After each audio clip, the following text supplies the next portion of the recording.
সৈয়দ মোহাম্মদ ফজলুল করিম শাহেকে চরমনাই, আপনাকে আমাদের অনুষ্ঠানে স্বাগত জানাই। আপনি আমাদেরকে সময় দিয়েছেন, সেজন্য আমাদের ধন্যবাদ এবং কৃতজ্ঞতা জানবেন। আসসালামু আলাইকুম। আমিও ধন্যবাদ জ্ঞাপন করছি, শুকরিয়া আদায় করছি। জি, আপনি আমাদের অনুষ্ঠানে আসবেন এই ঘোষণা যখন থেকে আমরা প্রচার করতে শুরু করেছি, তখন অগুন্তি দর্শক আগ্রহ প্রকাশ করেছেন, কেউ কেউ মন্তব্য করেছেন, কেউ কেউ আপনাকেও পরামর্শ দিয়েছেন মানে এই অনুষ্ঠানটি বর্জন করার বা কঠিন প্রশ্নের মুখে আপনাকে পড়তে হবে, সেই জন্য আপনি যাতে এই অনুষ্ঠানটিতে না আসেন। আপনি বর্জন করেননি, সেই জন্য আমাদের ধন্যবাদ জানবেন। কিন্তু আপনার সঙ্গে যৌক্তিক আলোচনা করা যাবে তো?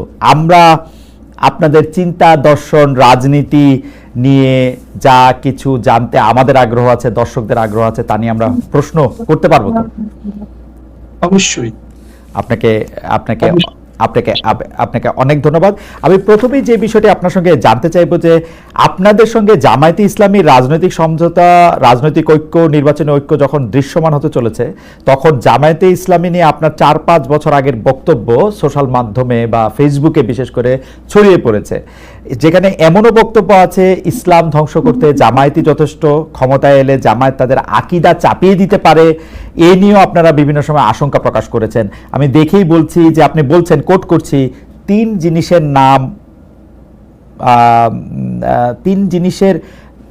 জিনিস অর্থাৎ শিবির, বেয়াদব, তিন জিনিসের নাম শিবির, বেয়াদব, বেআমল এবং উচ্ছৃঙ্খল।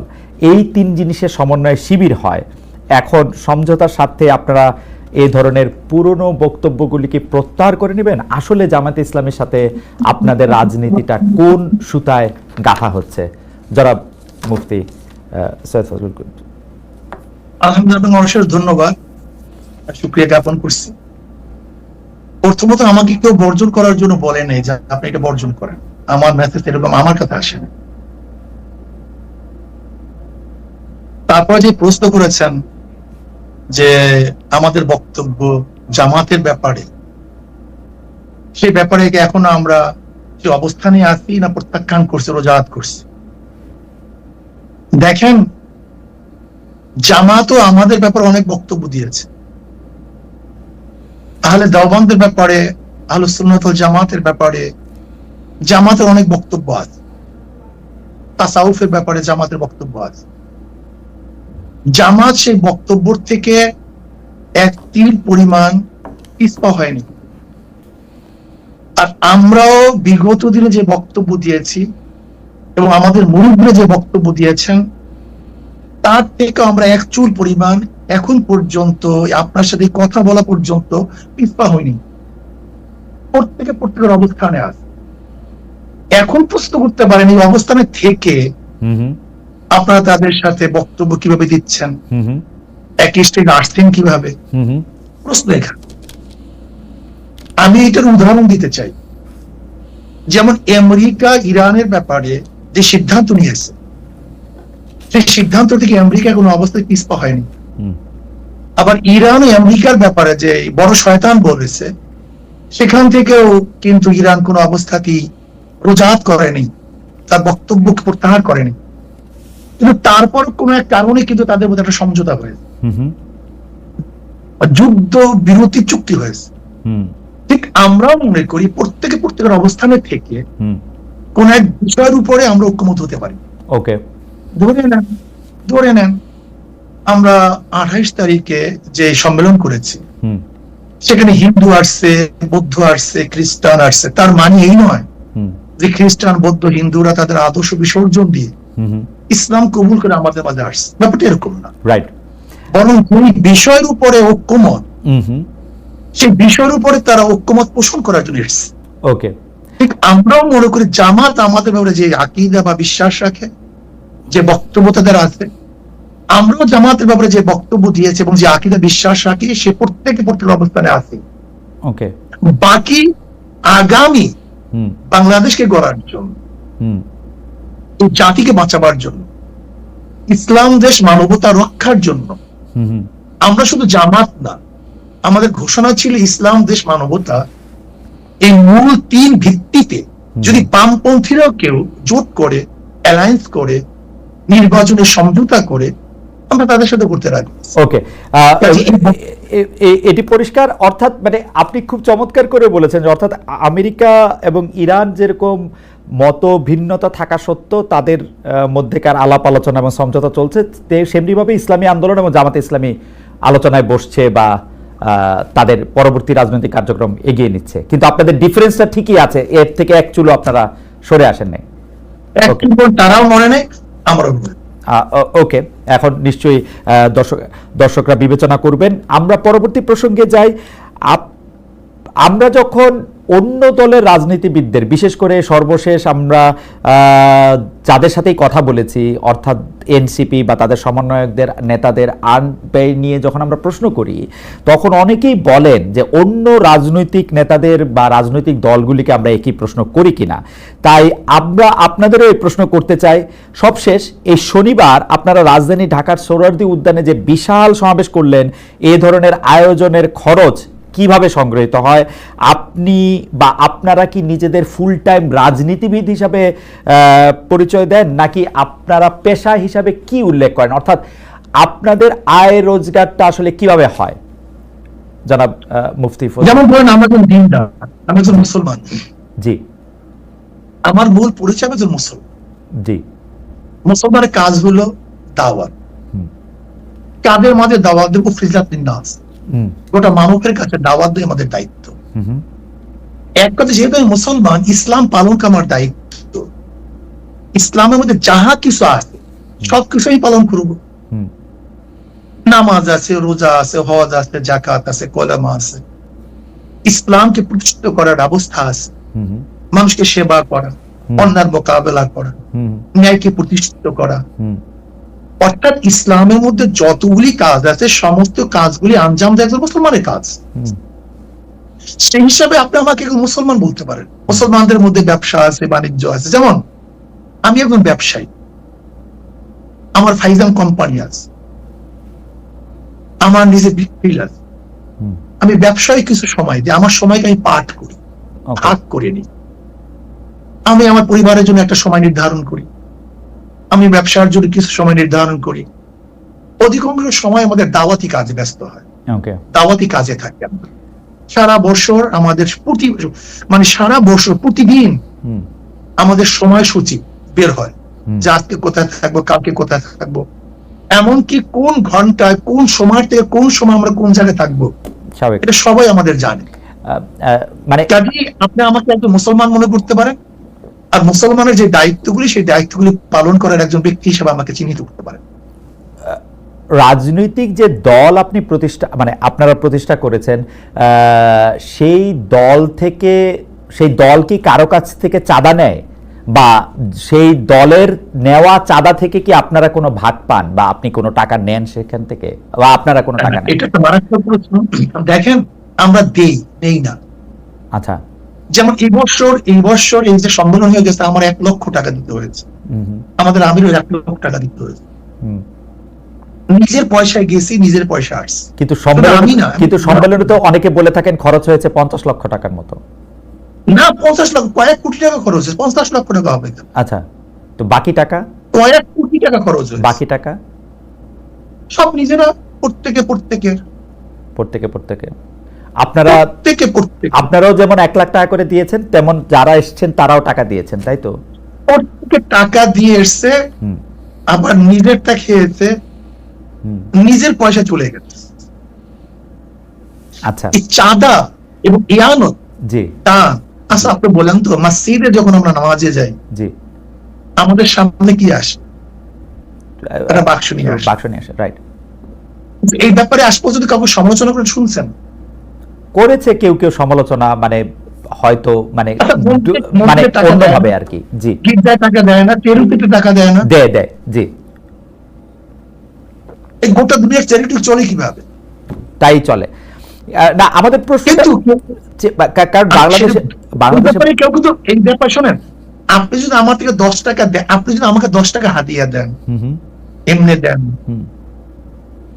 আর যদি 10 টাকা আপনার থেকে জোর করে নেই, এই 2 টাকার মধ্যে পার্থক্য আছে। অবশ্যই পার্থক্য আছে।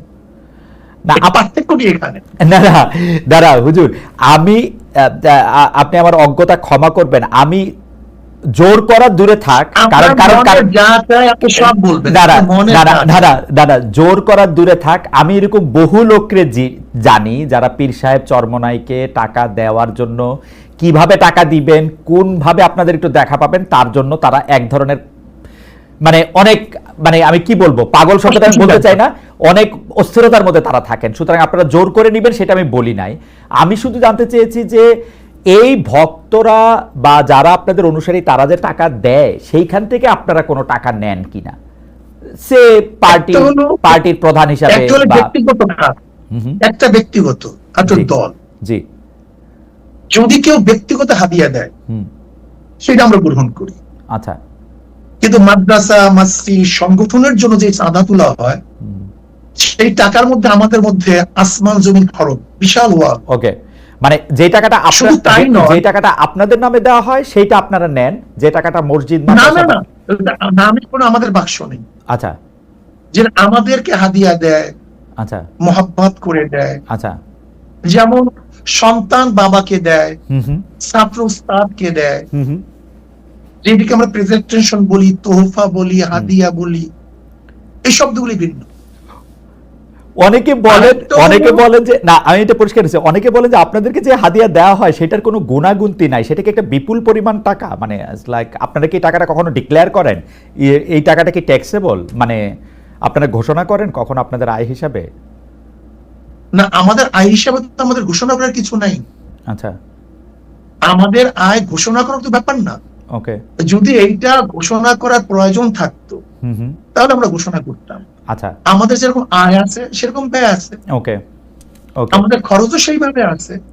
ওকে, এখন আমার প্রশ্ন হলো যে আপনাকে যদি কেউ হাদিয়া দেয় সেটাকে সরকারকে জানাতে হবে কিনা, ধরে নেন অল অফার, বা আপনাকে জানাতে হবে কিনা। ওকে, আমি আমি এই ব্যাপারে পরিষ্কার। আমরা এখানে আরেকটা কথা বলি, এই যে চরমোনাই মাহফিল হয়, জি, এই চরমোনাই মাহফিলের সমস্ত খরচ মাহফিলের মাদ্রাসার, সমস্ত আয়ো মাদ্রাসার, হুম, ও খরচ এখান থেকে আয়ও আমাদের মাদ্রাসা, আচ্ছা, সব মাদ্রাসা, ওকে, এখান থেকে আমার এক পয়সা, আমাদের এক পয়সা কানা করি আমরা নেইও না, বরং কোনো সন্দেহ যদি হয় সেটা মাদ্রাসা আমরা দান করি।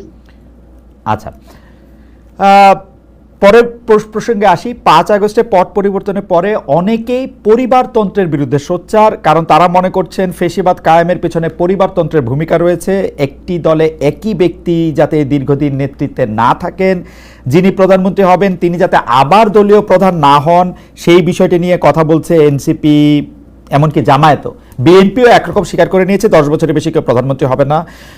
আমি যদি আপনাদের দলের কথা বলি, সেইটার ক্ষেত্রে পরিবারতন্ত্র বা দলের ভিতরে এক দুজনের সর্বময় ক্ষমতা, এই বিষয়ে আপনার মতামত কি, মানে এইটা আপনি আসলে কিভাবে দেখেন? আমি এইভাবেই দেখবো, আমি পরিবারতন্ত্র বলতে আমি কিছু বুঝি না,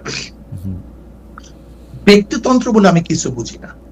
আমি মনে করি 10 বছর বা 5 বছর এটা কোনো সাবজেক্ট না।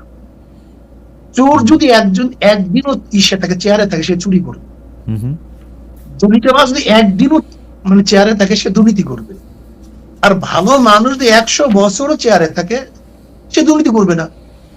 কিন্তু আমার মূল প্রশ্ন হলো চেয়ারে বসছে কে, চেয়ারে বসতেছে কে, আমার মূল প্রশ্ন এখানে। কে থাকবে কে থাকবে না আমার দেখারই বিষয় আমার না। কিন্তু যদি চোর 5 বছর থাকে সে চুরি করবে, 10 বছর থাকে চুরি করবে। একটা দেশ লুট করতে কয় বছর লাগে? যদি চোর থাকে 5 বছর যথেষ্ট। 10 বছর আপনি সময় দেবেন কেন? কিন্তু আপনি ব্যক্তির উপর গুরুত্ব দিচ্ছেন, কিন্তু ব্যক্তি তো আসলে আমরা যদি প্রতিষ্ঠান গড়ে না তুলতে পারি, ব্যক্তি তো নিজেও পরিবর্তন হয়, আবার ব্যক্তিরও আয়ু সীমাবদ্ধ, মানে আমরা তো এই পৃথিবীতে কেউই চিরকাল বেঁচে থাকবো না। তো সুতরাং একটা ব্যক্তির উপর নির্ভর করে তো একটা সিস্টেম চলতে কি পারে? আসলে না, পারা উচিত। আবার আমরা এটাও শুনছি মানুষ যখন অনেক উপর কোনো সিস্টেম চলে না, আদর্শের চলবে। কিসের কিসের নীতির উপরে, নীতির কাঠামোর উপরে, আচ্ছা, নীতিমালার। ইসলাম আপনাকে বাইন্ডিংস দিছে, তুমি কতটুকু করতে পারবে কতটুকু করতে পারবে না। ইসলাম কি বলছে? মশওয়ারা ভিত্তিক কাজ করতে হবে, পরামর্শ ভিত্তিতে কাজ করতে হবে। কিন্তু যদি পরামর্শ ভিত্তিতে আমরা কাজ করি তাহলে কোনো সমস্যা থাকার কিছু না। কিন্তু ডিক্টেটরশিপ যদি আমরা করি, চাপিয়ে দেই, এইটাকে বলা হয় ব্যক্তিতন্ত্র। ইসলাম তন্ত্র হলো সবাইকে নিয়ে কাজ করা, সবাই মশওয়ারা ভিত্তিতে কাজ করা। কিন্তু শায়ক, আপনি যখন ইসলামের কথা বলেন তখন আমরা যারা সাধারণ মানুষ আছি তারা কোথায় একটু চমকায় যায়। কারণ হচ্ছে যে অনেকে আবার আপনার কথাকেও ইসলাম মানতে রাজি না। আমি উদাহরণ দিচ্ছি না, নাম নিচ্ছি না, সেই জন্য আপনি নিশ্চয়ই জানেন। আপনিও অনেকের ইসলামকে আসলে ঠিক সঠিক পথে পরিচালিত সেটা আপনি মানেন না। তো সেই ক্ষেত্রে কোন ইসলাম বা কোন পন্থা বা কোন আদর্শ গাইডলাইন হবে সেটা কি আসলে আমরা বলতে পারবো? মানে কোরআন সুন্নাহ। আচ্ছা, কিন্তু কোরআন সুন্নাহ তো আমাদের মূল সমস্যা। আমি একটু কথা বলি, জি। দেখেন, ইসলামের মানদণ্ড শরিয়াত। এই যে শরিয়াতের কথা শুনলে আমরা ভয় পাই। শরিয়াত, আপনারা অনেকেই বলেন, আমি দেখছি টকশোর মধ্যে শরিয়া আইন বাস্তব। আপনারা একদিন প্রশ্ন করছেন কাকে যেন, আমি শুনছি দেখছি যে আপনি শরিয়া আইন বাস্তবায়ন করবেন কিনা। আসলে শরিয়া আইন বাস্তবায়ন করার মাধ্যমে তো মানুষের ফায়দা। শরিয়া শব্দের অর্থ, শরিয়া শব্দের অর্থ আইন, আইন প্রণয়ন করা, আইন বাস্তবায়ন করা। শরিয়া শব্দের অর্থ রাস্তা। ওকে, তার মানে হলো একজন মানুষকে সুপথে চলার জন্য, তাকে বাঁচাবার জন্য যে পদ্ধতি, পন্থা, প্রক্রিয়া গ্রহণ করা হয় সেইটা তো শরিয়া। শরিয়ার ভিত্তি কি হবে? ভিত্তি হবে কোরআন, সুন্নাহ, ইজমা, কিয়াস। এই চারটি হলো মূল ভিত্তি। এই চার ভিত্তির উপরে যদি আপনি চলতে পারেন তাহলে কোনো জায়গায় সংঘাত নাই, সমস্যা নাই। না কিন্তু হুজুর, কিন্তু শায়েখ প্রবলেমটা কোথায় আমি আপনাকে বলি। প্রবলেমটা হচ্ছে আপনি যে কথা বলতেছেন সেই কথার সূত্র ধরে, সেই কোরআন সুন্নাহ এবং সেই শরিয়ার কথা ধরে, ধরেন ইজমা কিয়াসের সূত্র ধরে আমাকে জামাতে ইসলামীর একজন আলেম, জামাতে ইসলামীর আকীদা বিশ্বাস করেন বা জামাতে ইসলামের রাজনীতি বিশ্বাস করেন এরকম আলেম বলছেন যে তিনি বা তারা যে ফতোয়াটা দিতেছেন, তারা যে পথটা দেখাচ্ছেন সেটাই পথ। এবং যেই পথ দেখে আমি বলতেছি যে যেই পথ দেখে আপনি বলতেছেন যদি জামায়াত ক্ষমতায় যায় প্রথম কওমি মাদ্রাসা বন্ধ করবে, এটা তাদের ফার্স্ট টার্গেট। এই জামাত যেখানে সেখানে লাগবে, যেখানে ইসলাম ধ্বংস হয়ে যাবে। আমি পাশাপাশি আরো বলতে পারি, আমি রাজনৈতিক দল ধরে বললাম, আপনি জানেন মাওলানা আব্দুর রাজ্জাক আরেক ধরনের কথা। তখন আমরা কোথায় যাব আর কি, সেটা যদি বলতেন। বলতে পারেন, কোনো সমস্যা নেই। কিন্তু শায়েখ, আমরা যদি এই জায়গার মধ্যে থাকি তাহলে আমরা আসলে একটু আরেকটু বিভেদের মধ্যে পড়বো কিনা। শুনতে পাচ্ছেন? জি, আমি এখন শুনতে পাচ্ছি। জি বলেন। না, যে দেখেন, আমরা যখন মতনৈক্য করি, যেমন ধরে নেন আপনার সাথে আমরা জমি নিয়ে দ্বন্দ্ব হতেই পারে, কিন্তু তখন দরকার কি দলিলের। ঠিক আপনার সাথে আমার একটা কোনো একটা মতনৈক্য হতেই পারে, ইসলাম নিয়ে আমি বলে আমি সঠিক, আপনি বলে আপনি সঠিক, এটা আমি আশ্চর্য হওয়ার কিছু নেই। কিন্তু তখন আসবে দলিলের। যার দলিল শক্তিশালী তার কথা সঠিক, আর যার দলিল দুর্বল তার কথা দুর্বল। কাজে এখন সেই বহস আমি যাবো না। রাইট, এখন সেই বহসের জায়গা না। রাইট, আমি তো মূল ভিত্তি বললাম। রাইট, মূল ভিত্তি দলিল। ওকে ওকে ওকে ওকে ওকে কিন্তু আমরা একদিন আপনার কাছে আলাদা করে শুনবো, আজকে সেটার জায়গা না। মানে দলিলও যে সাবজেক্ট টু ইন্টারপ্রিটেশন, ওইটার আমরা কি করব? ধরেন আপনার ইন্টারপ্রিটেশন আর আরেকজনের ইন্টারপ্রিটেশন একই দলিলের যে আলাদা হইতেছে, সেইটারও আমরা আসলে কি করব? কারণ হচ্ছে যে যেটা মানবে, যে যেটা মানবে, যে যেটা মানবে। ওকে, কেউ যদি এফ এ মানে আর আর এস মানে, হ্যাঁ সিএস মানে, তখন আমরা বলবো এখন বিএস হয়েছে তুমি বিএস মানো। ওকে, ঠিক আছে। সিএসআরএস এবং বিএস দিয়ে সুন্দর উদাহরণ দিয়েছেন। আমরা একটু পরবর্তী প্রসঙ্গে আসি। এনসিপি নেতা জনাব হাসনাত আব্দুল্লাহর আহ্বানে সাড়া দিয়ে আপনারা আওয়ামী লীগ নিষিদ্ধের আমলে মানে আন্দোলনে যমুনা ও শাহবাগে গিয়েছিলেন। সেখানে হাত পাকা হাতে অনেককে আমরা দেখেছি। সরকার আওয়ামী লীগের কার্যক্রম নিষিদ্ধও করেছে, কিন্তু এরপর থেকে সোশ্যাল মিডিয়ায় অনেকে আলোচনা করছেন, আমাদের ঘোষণায় অনেকে মন্তব্য করেছেন ইসলামী আন্দোলন বাংলাদেশ গত 15 বছরের সুবিধাভোগী, অর্থাৎ আপনারা গত 15 বছরে সুবিধা নিয়েছেন। বিএনপি জামাত বর্জন করেছে এমন কিছু স্থানীয় নির্বাচনে আপনারা অংশ নিয়েছেন। আপনাদের অনুষ্ঠানে সাবেক তথ্যমন্ত্রী, যাকে আসলে নানা মানে পররাষ্ট্রমন্ত্রীও বটে, যাকে নানা অভিধায় অভিহিত করা হয়, সেই ডক্টর হাসান মাহমুদের মতো প্রভাবশালী বিতর্কিত আওয়ামী লীগ নেতার পুরনো ভিডিও এখনো আমরা দেখতে পাচ্ছি, যেখানে তারা আপনাদের সঙ্গে বসে আছেন। কেউ কেউ এমন মন্তব্য করছেন যখন যারা ক্ষমতায় থাকে আপনারা তাদের সঙ্গে তাল মিলিয়ে চলেন।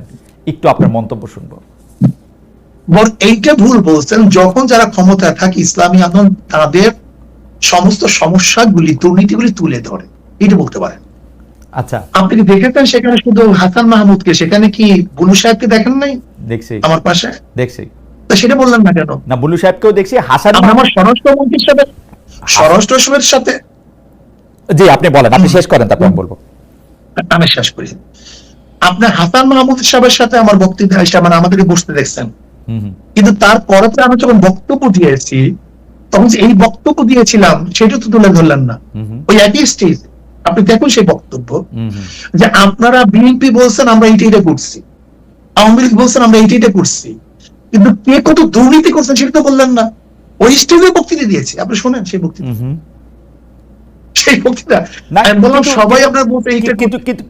কিন্তু সায়ক, ওই বক্তব্য অনেক বেশি সুগার কোটেড, নাম্বার 1। নাম্বার 2 হচ্ছে আপনি বঙ্গবন্ধুকে নিয়ে, শেখ হাসিনাকে নিয়ে, শেখ হাসিনা যখন প্রধানমন্ত্রী ছিলেন সেই সময় যে বক্তৃতা করেছেন, এখন কি সেটা রিপিট করতে পারবেন বা রিপিট আপনি করতেছেন? শেখ হাসিনাকে নিয়ে আমি তারই কোনো বক্তৃতা করি। শেখ হাসিনাকে নিয়ে কোনোদিন প্রশংসামূলক, বঙ্গবন্ধুকে নিয়ে, শেখ সাহেবকে নিয়ে কেন বক্তৃতা করেছি, এটা কি এখন করবেন কিনা আবার? 100 বার শোনেন, কেন করব সেটা আমি বলি। আমি বললাম না আমি কোনো জিনিস রোজাত করি নাই, তো কোনো জিনিস রোজাত করিনি। ওকে। যখন শেখ সাহেবের মূর্তি টানানো হয়েছিল তখন আমি কি বক্তৃতা করেছিলাম, যে 72 বছর পরে যদি লেনিনের মূর্তি ক্যারিয়ান দিয়ে তুলে সাগরে ফেলে দেয় তাহলে আজকে হোক কালকে হোক এই বুড়িগঙ্গা এই মূর্তিকে ফেলানো হবে। এই বক্তৃতা আমার, আমি শুনছি না, আমি জানি না, এবং সেইটা দেখছি। শেখ সাহেবের নিয়ে যে বক্তৃতা করেছিলাম এটা কি বলতে চেয়েছি, দেখেন শেখ সাহেবের পরিবার কিন্তু এদেশে আসছে ইসলাম প্রচার করার জন্য। আমার মূল উদ্দেশ্যটা কি ছিল, শেখ সাহেব প্রথম কেন অ্যারেস্ট হয়েছিলেন? হিন্দুদের মাধ্যমে তিনি অ্যারেস্ট হয়েছিলেন মুসলমানদেরকে বাঁচাবার জন্য। আমি কি বলেছিলাম, শেখ সাহেব প্রথম কি রাজনীতি শুরু করেছেন? মুসলিম লীগ, পাকিস্তানের পক্ষে রাজনীতি শুরু করেছিলেন। শেখ সাহেব তিনি এইটা করছেন সেইটা করছেন বলছিলাম কেন? নাস্তিকরা শেখ সাহেবকে ধর্মনিরপেক্ষবাদ নাস্তিক পন্থী বানাবার চেষ্টা করছিল। আমি আওয়ামী লীগকে তখন স্মরণ করে দিতে চাই, মূল ভুলবেন না, এদের পরিবার ছিল ইসলামের দাওয়াতে, কিন্তু সেখান থেকে ভেঙে যদি তারা নাস্তিকতাবাদ ধর্মনিরপেক্ষবাদ চাপিয়ে দেয় তার মানে নিজের সাথে সে আত্মঘাতী করছে। ওই সময় শেখ হাসিনাকেও আপনি তারিফ করেছিলেন ওই একই বক্তব্যে, আপনি একই লাইনে বলেছিলেন যে শেখ হাসিনাও সেই বাবারই উত্তরাধিকার, আমার যদ্দূর মনে পড়ে, আমি একটু আগে শুনেছি, এবং তিনিও একই রকম ভালো মুসলমান, তিনি ভালো কাজ করছেন। না, এইটা বলিনি, আমি বলছি সেই পরিবারে, ওকে, আমি তার পরিবারকে ইঙ্গিত করে তাকে সজাগ করতে চেয়েছি যে আপনার বাবা দাদি দেখলে মুসলমান, তারা পীর ছিলেন, তারা দাওয়াত দিয়ে এসছেন, আপনি ইসলামের খেলাফ, ইসলামের বিরোধী কোনো কাজ করতে পারেন না। যেরকম কোন ছেলেকে কেউ যদি সতর্ক করায় তখন তার বাপ দাদার কথা বলে, তোমার বাবা এরকম ছিল, দাদা এরকম ছিল, ওকে, তুমি এই কাজ করতে পারো না। আমার এই উদ্দেশ্য ছিল। কিন্তু সায়ক, আপনি correct me if I am রং, আপনি কি ওই সময় সাবেক প্রধানমন্ত্রী সরকারের, শেখ হাসিনার বা শেখ হাসিনা সরকারের এই 3টা খারাপ নির্বাচন, সীমাহীন দুর্নীতি, এগুলি নিয়ে আসলে কোনো এরকম একটা অবস্থান নিয়েছিলেন যেটা আপনার শক্তি দিয়ে আপনি আসলে নিতে পারতেন? আজকে আপনারা যে অবস্থা দেখেন, বক্তব্য নাই, এমন কোন বক্তব্য নাই যে বক্তব্যে শেখ হাসিনার এবং তার 14 গোষ্ঠী এই মন্ত্রী পরিষদের আওয়ামী লীগের দুর্নীতি তুলে ধরি নাই, এমন কোন বক্তব্য আমার ছিল। আমার একটা রিডিং হইলো আপনারা সেই সময় প্রধান শত্রু হিসাবে গণ্য করতেন হচ্ছেন জামায়াতে ইসলামীকে, তারপরে আওয়ামী লীগের মন্ত্রীদের কিছু দুর্নীতির কথা আপনি বলতেন, কিন্তু বাংলাদেশের যে মানুষের উন্নয়ন, বাংলাদেশের মানুষের সুবিধা, সেগুলির কথাও বলতেন। তার ফলে সরকার, মানে সেই সময়কার সরকার একরকম খুশি হতো পীর সাহেব চরমনায়ের উপর বা শায়েকে চরমনায়ের উপর, যে তারা আসলে আমাদের পক্ষেই থাকছেন, মানে আমার রিডিং আর কি ওই সময়কার ব্যাপারে। না, সেই রিডিংটা কেন আপনার মধ্যে অনুভূতি কেন হয়েছিল? কারণ আপনারা জামায়াতের খুব সমালোচনা করছেন, তারপরে হচ্ছে সরকার প্রধানের সমালোচনা আপনারা সরাসরি করতেছেন না, 2-1 জন মন্ত্রী বা 2-1টা ঘটনার কথা বলে বলতেছেন। না, দুইটা আমার ঘটনা। মনে হয় আপনার কাছে এটা দৃষ্টিগোচর হয়নি। আমার মনে হয় আমার আচ্ছা ঠিক আছে, শক্ত আমি আবার চেক করবো না, বক্তব্য, কিন্তু তাই না? আমি শুধু একটা শুনে আমি আসি আবার চেক আপনাকে, করবো। একটা বক্তব্য। জি আমি পল্টনে ওই স্যার আপনার সরোয়ার দিতে বলেছিলাম যে শেখ হাসিনা, আপনি শুনে সে বক্তব্য, জি আমি শুধু একটা এরকম 50টা বক্তব্য দিতে পারবো জি যে শেখ হাসিনা আপনাকে ভারত বাঁচাতে পারবে না, আপনাকে বাঁচাতে পারবে না, হুম আপনাকে পুলিশ মিলিটারি আপনাকে বাঁচাতে পারবে না, হুম আপনাকে ভারতে অবশ্যই ভাবতে হবে। সে বক্তৃতা শুনিয়েন আপনি, অনেক আগের বক্তৃতা। আচ্ছা ঠিক আছে, এবং আপনি যদি এখন আপনি প্রশ্ন করতে আপনি পারেন যদি যে বলে প্রশ্ন থাকেন করছেন, সেটা আপনার আপনার, নিরাপদ কিভাবে? মানে শেখ হাসিনার দুর্নীতি বা শেখ হাসিনা এইরকম খারাপ 3টা নির্বাচন দিয়েছে, এটা যদি আপনি বলে থাকেন সেটা ঠিক আছে। আমার দর্শকরাও নিশ্চয়ই শুনেছেন, শুনবেন, আমিও শুনেছি। সরকারের প্রতি আপনার সমালোচনা ছিল, কিন্তু সেইটা ছিল হচ্ছে 2 বা 3 অনেক নম্বরে, কঠিন। 2 বা 3 নম্বরে সরকার না, না, প্রধানের না, প্রতি, না, বরং- সরকারের প্রধানের প্রতি বরং আপনি, সরকারের মাননীয় সাহেব, সরকারের সরকার প্রধানের ব্যাপারে প্রতি, আমাদের বক্তব্য সরকার ছিল প্রধানের প্রতি সর্বোচ্চ। ইউ ওয়ার সফট, সরকার সর্বোচ্চ। প্রধানের প্রতি। না, না, এটা ভুল, এটা ভুল। এই মেসেজ আপনার কাছে সম্পূর্ণ ভুল, আচ্ছা ঠিক আছে, ঠিক আছে। সম্পূর্ণ ভুল। আচ্ছা আমি পরবর্তী এবং প্রসঙ্গে আসি। সরকার প্রধানের ব্যাপারে আমি যে মন্তব্য করেছি এরকম বক্তব্য আজ পর্যন্ত কেউ দেয়নি। আচ্ছা আমি একটু পরবর্তী প্রসঙ্গে আসি। সেইটা হচ্ছে যে এই শনিবার সোহরাওয়ার্দী উদ্যানে আপনাদের যে মহাসমাবেশ মঞ্চে জামাতের একাধিক নেতাকে আমরা দেখলাম, এনসিপির অন্যতম শীর্ষ নেতা আক্তার সাহেবকে দেখলাম, গণ অধিকারের নুরুল হক নূর সাহেবকে দেখলাম, কিন্তু বিএনপির কেউ সেখানে ছিলেন না। বিএনপিকে কি আপনারা দাওয়াত দেন নাই? আপনারা বিএনপি না, দেইনি। বিরোধী একটা বড় জোট করতে চাইছেন, এটাই কি আপনাদের উদ্দেশ্য? না, বিএনপি কে বরং দাওয়াত দেন? আমরা পিআর সিস্টেম নির্বাচন চাই। আচ্ছা যেহেতু বিএনপি পিআর সিরিজ নির্বাচন চায় না, ওকে আমাদের মূল বক্তব্য ছিল 3টা: সংস্কার, বিচার, পিআর সিস্টেম নির্বাচন। ওকে কাজে যেহেতু এই পিআর সিস্টেমে নির্বাচনে যারা ঐক্য, আমরা তাদেরকে দাওয়াত দিয়েছি। হুম বিএনপি যদি ঐক্য ছিল না, এই জন্য দাওয়াত দিইনি। বিএনপি যদি আজও বলে আমরাও পিআর বিশ্বাসী, আমরা তাদেরকে দাওয়াত দেবো, ভবিষ্যতে সমস্যা নেই। আমাদের দর্শকদের উদ্দেশ্যে আপনার ভবিষ্যৎ দাওয়াত দেবেন সেটা ঠিক আছে, আমাদের দর্শকদের উদ্দেশ্যে আর আমার বোঝার জন্য একটু পিআর সিস্টেমে নির্বাচন কি আপনারা এখনকার সংসদে যেটি আছে বা পরবর্তী সংসদ নির্বাচনও তাই চাচ্ছেন, নাকি সেটা শুধু উচ্চ কক্ষের জন্য, আপার হাউসের জন্য পিআর আমরা সিস্টেম সব নির্বাচন? জায়গাতে, আচ্ছা ঠিক আছে, তাহলে এটা একটু বুঝানি। প্রত্যেক সিস্টেম আমরা পিআর সিস্টেম নির্বাচন। আচ্ছা পিআর সিস্টেমে যদি আপনারা নির্বাচন চান, তাহলে কি এই 300 আসনে যে নির্বাচন হবে সেই নির্বাচনে কোনো ব্যক্তি বা এমপি নির্বাচিত হবে না, তাই তো? না, তারা দল নিযুক্ত করবে ভালো ভালো লোকগুলিদেরকে।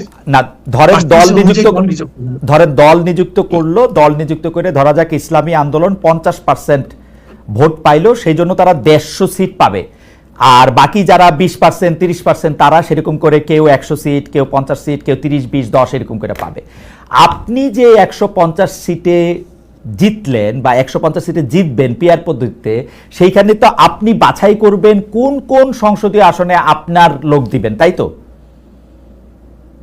তাই কিন্তু যদি ধরা যাক আমাদের বরিশাল 1 আসনে আপনিও সেখানে একজন লোককে নিয়োগ দিতে চাচ্ছেন যে 30% পাইছে, উনিও ওইখানেই উনার সিটটা চান, যিনি 10% পাইছে উনিও ওইখানে ওই সিটটা চান, এইটা রিজলভ করা হবে কিভাবে?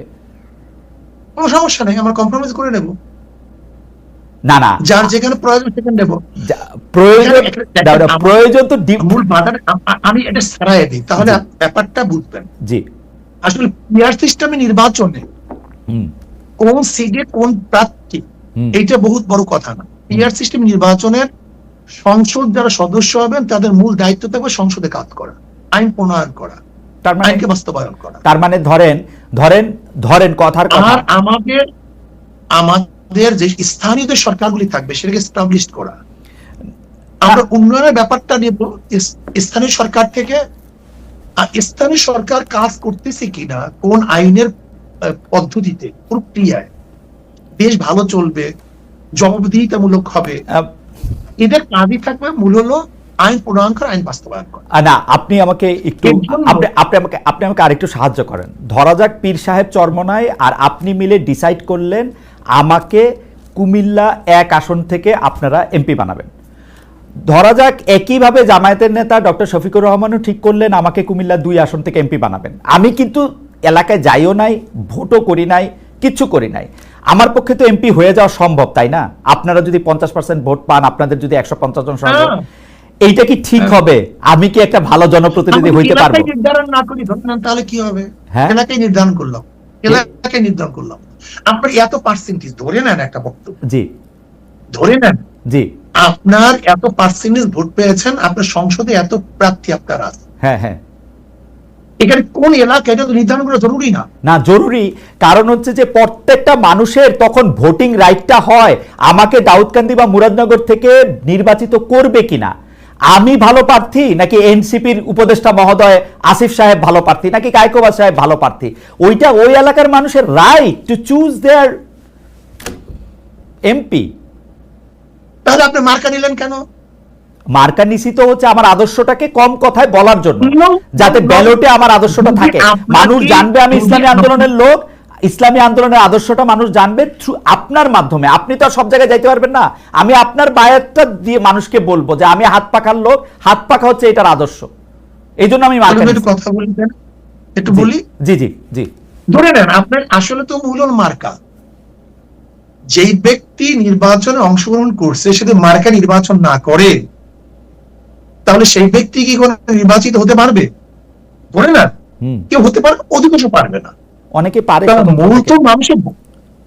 মূল তো মানুষের ভোট দিতে আসেন আদর্শকে, রাইট, আদর্শকে। যদি আদর্শকে ভোট দেয় আদর্শ ক্ষমতায় যাবে না, ক্ষমতায় যাবে সংসদে না। আমি একটু অল্প একটু বলি, আমি বছর 30 ধরে এই মাঠ পর্যায়ে সাংবাদিকতাটা দেখি, তো অনেক সময় কি হয় সাহেব জানেন, ধরেন আপনার আদর্শ দিয়া আপনি আমাকে হাত পাখা দিলেন, মানুষ আমাকে আগ্রহ করে নিল, কিন্তু আপনি আমাকে না দিয়ে আমার বন্ধুকে দিলেন, মানুষ হাত পাকার আদর্শে থাকলেও তাকে নিতে রাজি না, তাকে কিন্তু ফেল করায় দেয়। এখানে আদর্শ ইম্পর্টেন্ট, ব্যক্তিও ইম্পর্টেন্ট সায়ক। আপনি শুধু আদর্শ দিয়ে পাঠাইলে কাউকে আপনি নির্বাচিত করে আনতে পারবেন না, এখানে দুইটাই গুরুত্বপূর্ণ। অবশ্যই অবশ্যই, কিন্তু আমি মনে করি ধরে নেন আমরা 10 জনের নির্বাচন অংশগ্রহণ করলাম 10 পার্টির থেকে, একজনের ভোট পাইছে 10,100, আর 90,000 মানুষ তার বিরুদ্ধে, তার 90,000 মানুষ কি তার প্রতিনিধিকে মানে সিলেকশন করতে পারছে? না, গণতন্ত্রের মজাটাই তো এটা, গণতন্ত্রের মজাটাই তো হচ্ছে বেশিরভাগ মানুষ যাকে পছন্দ করে সেই হচ্ছে নির্বাচিত করবে, মানে শাসন ক্ষমতায় দায়িত্ব পাবে, সেটাই তো। এখানে তো 10,000 মানুষ, আপনার 90,000 মানুষ তো আপনার বিরুদ্ধে, তার মেজরিটি হলো কিভাবে? না না, মেজরিটি হওয়ার দরকার নাই তো, বেশিরভাগ সবচেয়ে বেশি মানুষ যেটা করবে 10,000 মানুষ। আমরা গণতন্ত্রে সেইটা বাধ্য করতে, গণতন্ত্রের অনেকগুলি পার্ট আছে মহিউদ্দিন, আপনি নিশ্চয়ই জানেন গণতন্ত্রের পদ্ধতি কিন্তু একটা না, গোটা দুনিয়ার মধ্যে গণতন্ত্র ভিত্তিক নির্বাচন পদ্ধতি একটা না। না, আমি জানি একটা না, প্রচুর। আমি জানি একটা না। একসময় মৌলিক গণতন্ত্র ছিল, আমাদের প্রেসিডেন্ট নির্বাচন করে, এখন পদ্ধতি ভিন্ন। আমার কাছে কি মনে হয় সায়ক, আমার কাছে কি মনে হয় জানেন, আপনি আমাকে কারেক্ট করেন ইফ আই এম রং, আমার কাছে মনে হয় যে আপনারা তড়িঘড়ি করে এই পিআর সিস্টেমের কথা বলতেছেন, পিআর সিস্টেমটার ভালো মন্দ বিবেচনা না করে, সম্ভাব্যতা বিচার না করে আপনারা পিআর সিস্টেমটা করার সময় এইটাও ভুলে গেছেন যে একটা 300টা আসনে আপনার 300টা ব্যক্তি গুরুত্বপূর্ণ। আপনি মনে করতেছেন শুধু মার্কাটা পাস করে আসলেই হবে, এরপর আপনি টেবিলে বসে 10টা লোককে আপনার ইচ্ছা মতো নিয়োগ দিবেন। This is not fair. আমাকে কথা বলতে জি জি, বলেন বলেন। দেখেন, যদি আমি বর্তমান প্রচলিত নির্বাচনের কথা বলি, সেখানেও কিন্তু মেরিট ডিমেরিট আছে। আপনার পিআর সিস্টেমে নির্বাচনে মেরিট ডিমেরিট অবশ্যই আছে, কিন্তু আমরা দেখব মেরিট ডিমেরিটের মধ্যে কোনটার গ্রহণযোগ্যতা বেশি, কোনটার গ্রহণযোগ্যতা কম। আমার একটা ছোট্ট আবেদন, আমি জানি যে হুজুর আপনি অনেক লজিক্যাল লোক, আপনার সাথে আমি মানে তর্ক করার মানে ধৃষ্টতা ক্ষমা করবেন, কিন্তু আপনি দেখেন যে এটার মধ্যে অনেকগুলি প্র্যাকটিক্যাল প্রবলেম আছে, সেজন্য আমি বলছি আমার কিচ্ছু আসে যায় না, আমি খুব ভালো করে জানি আপনি আমাকে এমপি নমিনেশন দিবেন না, সো আমার কোনো স্বার্থ নাই।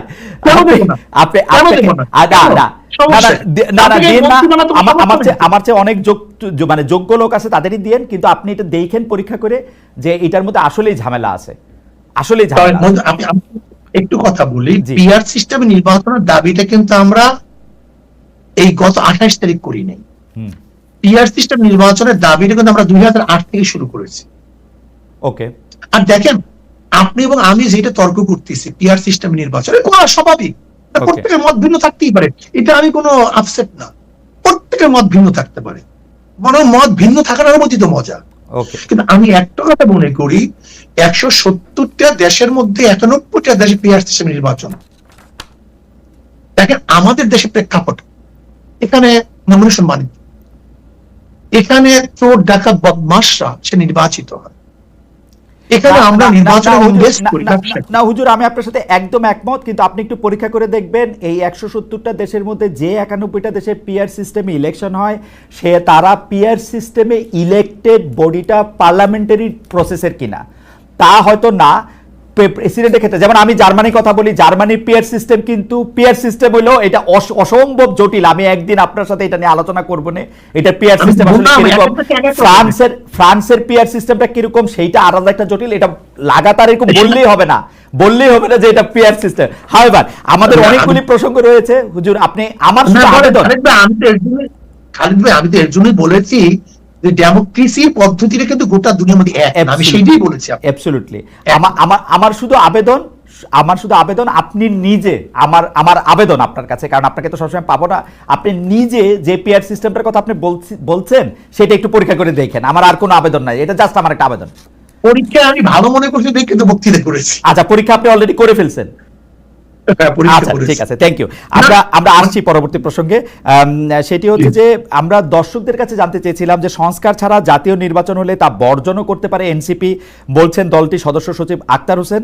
দর্শক এই অবস্থানকে আপনারা, প্রিয় দর্শক, এই অবস্থানকে আপনারা সমর্থন করেন কিনা? শতকরা 77% দর্শক এই অবস্থানকে সমর্থন করছেন, শতকরা 23% দর্শক এই অবস্থানকে সমর্থন করছেন না, 54,000 দর্শক এখানে ভোট দিয়েছেন। আমরা শায়েখে চরমনায় আছেন আমাদের সঙ্গে সৈয়দ মোহাম্মদ সলিল করিম। সৈয়দ মোহাম্মদ সলিল করিমকে জি, প্রশ্নটা আবার একটু না, আমি প্রশ্ন করি না, আমি শুধু জরিপটা পড়ে শুনিয়েছি। জরিপের মধ্যে নির্বাচন বর্জন সংস্কার হলে 77% মনে করছেন যে হ্যাঁ আক্তার সাহেবের কথা ঠিক, 23% মনে করছেন ঠিক না, 54,000 ভোট দিয়েছেন। আমি প্রশ্নটা করি, প্রশ্নটা হচ্ছে শায়েখে চরমনায়, আমাদের প্রশ্ন হচ্ছে গত জানুয়ারি মাসে জামায়াতের আমির যখন আপনাদের আমিরের সঙ্গে দেখা করেছেন, আপনিও সেখানে উপস্থিত ছিলেন, এর কয়েকদিনের মধ্যে বিএনপির মহাসচিব মির্জা ফখরুল ইসলাম আলমগীরও আপনাদের সঙ্গে দেখা করেছেন। তখন আপনাদের সঙ্গে বিএনপি মোটের উপর 10টি বিষয়ে একমত হয়েছিল, এমন প্রতিবেদন আমরা পত্রপত্রিকায় দেখেছি, কিছুটা আপনাদের মুখে বা বিএনপির মুখেও শুনেছি। এর মধ্যে ছিল ফেসিবাদ বিরোধী শক্তিগুলি একে অপরের বিরুদ্ধে আঘাত করে কথা বলবে না। কিন্তু আপনার সাম্প্রতিক অনেক বক্তব্যে বিএনপির কঠোর সমালোচনা, মানে নিন্দা মন্দ আমরা দেখতে পাচ্ছি। বিএনপির বিরুদ্ধে চাঁদাবাজির অভিযোগ আনছেন। আমি কিন্তু বিএনপির বিরুদ্ধে চাঁদাবাজির অভিযোগে সাফাই গাইছি না, আমি বলছি আপনি অভিযোগ আনছেন, মানে বিএনপি চাঁদাবাজি করতেও পারে। বিএনপির দলীয় কোন্দল নিয়েও আপনি খোঁচা দিচ্ছেন। আপনি বলছেন বিএনপির হাতে দেশ নিরাপদ নয়, জিয়াউর রহমানের আদর্শ দেশের মানুষ দেখতে চায় না, আপনি এটাও বলেছেন। বিএনপির প্রতি আপনারা হঠাৎ ক্ষিপ্ত হলেন কেন শায়েখে চরমনায়? না দেখেন, বিএনপির উপরে আমি ক্ষিপ্ত হইনি, জনগণ ক্ষিপ্ত হয়েছে। আমি যেহেতু জনগণের মুখপাত্র হিসেবে সেটা ব্যক্ত করি। দেখেন, আচ্ছা, আসলে মূল প্রোগ্রামটা কোথায়? আমরা একই সাথে আন্দোলন করেছিলাম দেশকে গড়ার জন্য, মানুষকে শান্তি দেওয়ার জন্য, মুক্তি দেওয়ার জন্য। জিয়াউর রহমান সাহেব আদর্শ নিয়ে তারা বক্তব্য দেয়, জিয়াউর রহমান সাহেব এই ছিলেন সেই ছিলেন, সেদিকে একজন বক্তব্য শুনলাম। আমি বলেছি জিয়াউর রহমান সাহেবের আদর্শ নিয়ে বক্তৃতা দেন, আর আপনারা যে এই কাজ করেন, তাহলে জিয়াউর রহমান আদর্শ কেউ মানবে? ঠিক না? আমরা খুনের বিরুদ্ধে আন্দোলন করেছি, আপনারা নিজেরা যদি খুন করেন তাহলে আপনাদের বক্তব্য কেউ শুনবে? আপনারা চাঁদার বিরুদ্ধে আন্দোলন করেছে, এখন আপনারা যে চাঁদা তুলেন তাহলে আপনাদের কেউ ক্ষমতায় নিবে? দেখেন আমাদের মূল কাজটা কি, রাজনীতি কেন করি খালিদ ভাই? রাজনীতি করে মানুষকে শান্তি দেওয়ার জন্য, মুক্তি দেওয়ার জন্য, মানুষ অধিকারকে প্রতিষ্ঠিত করার জন্য। কে কিসের জন্য করে জানি না, আমি তো এর জন্য। আমি চাই মানুষ জুলুম, নির্যাতন, অপহরণ, ধর্ষণ, সে আয়নাগর বাংলাদেশে আর দ্বিতীয়বার তৈরি না হোক, নির্বাচনে মানুষ হত্যা না হোক। আমার মা, আজকে আপনি খবর দেন, আজকে চাঁদা নেওয়া দেওয়ার কারণে স্বামীকে বেধড়ক ভাবে মেরে তার সামনে তার স্ত্রীকে ধর্ষণ করেছে, আজকের খবর। বিএনপির লোকজন করেছে, আজকের খবর দেখেন আপনি। না, তাহলে আপনি কি বলবেন না, বলেন? এটা তো বিএনপির লোকজন বলতে এটা তো আর বিএনপির দলীয় অবস্থান নিশ্চয়ই না। আজকে যদি আপনার চরমনায়ের এত ভক্ত, এর মধ্যে কেউ একজন যদি কোনো একটা দুষ্কর্মে নিয়োজিত হন, সেটার জন্য তার মুফতি সৈয়দ ফজলুল করিমকে আসলে দোষ দেওয়া যাবে না। মানে আমি সাধারণভাবে কিন্তু বলবেন যে চরমনায় ভক্তরা করছে, এটা তো ফেরানো যাবে না। হ্যাঁ, চরমনায় ওলারা করছে, এটা তো ফেরানো যাবে না। না, চরমনায়ের ওরা করছে সেটা বলা যাবে, কিন্তু এটার জন্য নাম্বার দুই খালিদ ভাই, এখানে আমি একটা কনসেপ্ট আমি ক্লিয়ার না করলে হবে না। কনসেপ্ট একেবারে ক্লিয়ার করতে হবে। আমাকে একজনে বলেছেন হুজুর তারা তো এরকম করতেছে, এটা করতেছে, তারা প্রতিবাদ করতেছে, শাস্তি দিতে আছে। আমি বললাম দেখো, কয়লার কোন অংশ তুমি পরিষ্কার করলে সে পরিষ্কার হবে? তাদের সিস্টেমটাই তো চাঁদাবাজি। তাদের সিস্টেম, যেমন ধরে না কুষ্টিয়াতে তাদের কে নেতা নির্বাচিত হবে সেটার জন্য তারা ভোটাভুটি করছে, সেই ভোট স্বচ্ছ হয়েছে, দেখেন অভিযোগ। আমার প্রশ্ন হল, এই রাজনীতি করি দেশকে মুক্তি করার জন্য, কিন্তু আমার এই কথাগুলো এখন বর্তমান মানুষ বুঝবে না। আপনি হয়তো বুঝবেন কিনা আমি জানি না, আমার অভ্যস্ত না, আমার এই নীতিবাক্য কেউ শুনবে না। শায়ক, আপনার কথা কিন্তু শত শত লোকে শোনে, কোটি কোটি লোকে শোনে, এবং শুনে যে আমি মাঝে মাঝে চমৎকৃত হই যে আপনি এইভাবে কথা কিভাবে বলেন। তারপরেও মানে আমার একটু কৌতূহল, আমি আপনাকে দুইটা আপনার উদ্ধৃতি শোনাই। আপনি মনে যা আছে আপনি বলতে পারেন। না, আপনার উদ্ধৃতি শোনাই, আপনার উদ্ধৃতিগুলি মজার বেশি। আপনি বলতেছেন জামায়াত লাগছে আলিয়া মাদ্রাসার মধ্যে, আলিয়া শেষ। জামায়াত লাগছে ইত্তেহাদুল উম্মার মধ্যে, সেটাও শেষ। জামায়াত লাগছে বিএনপির মধ্যে, বিএনপি শেষ। জামায়াতের বিষ যেখানে লাগবে সেটা ধ্বংস হয়ে যাবে। আরেকটাতে আপনি বলতেছেন কোনো দেশ যদি কমিউনিস্টরা দখল করে নেয় সেখানেও একদিন ইসলাম আসতে পারে, কিন্তু আল্লাহ করুক কোনো দেশ যদি আল্লাহ না করুক হবে মনে হয়, কোনো দেশ যদি জামায়াত দখল করে ফেলে কিয়ামতের আগ পর্যন্ত আর কোনোদিন ইসলাম আসবে না।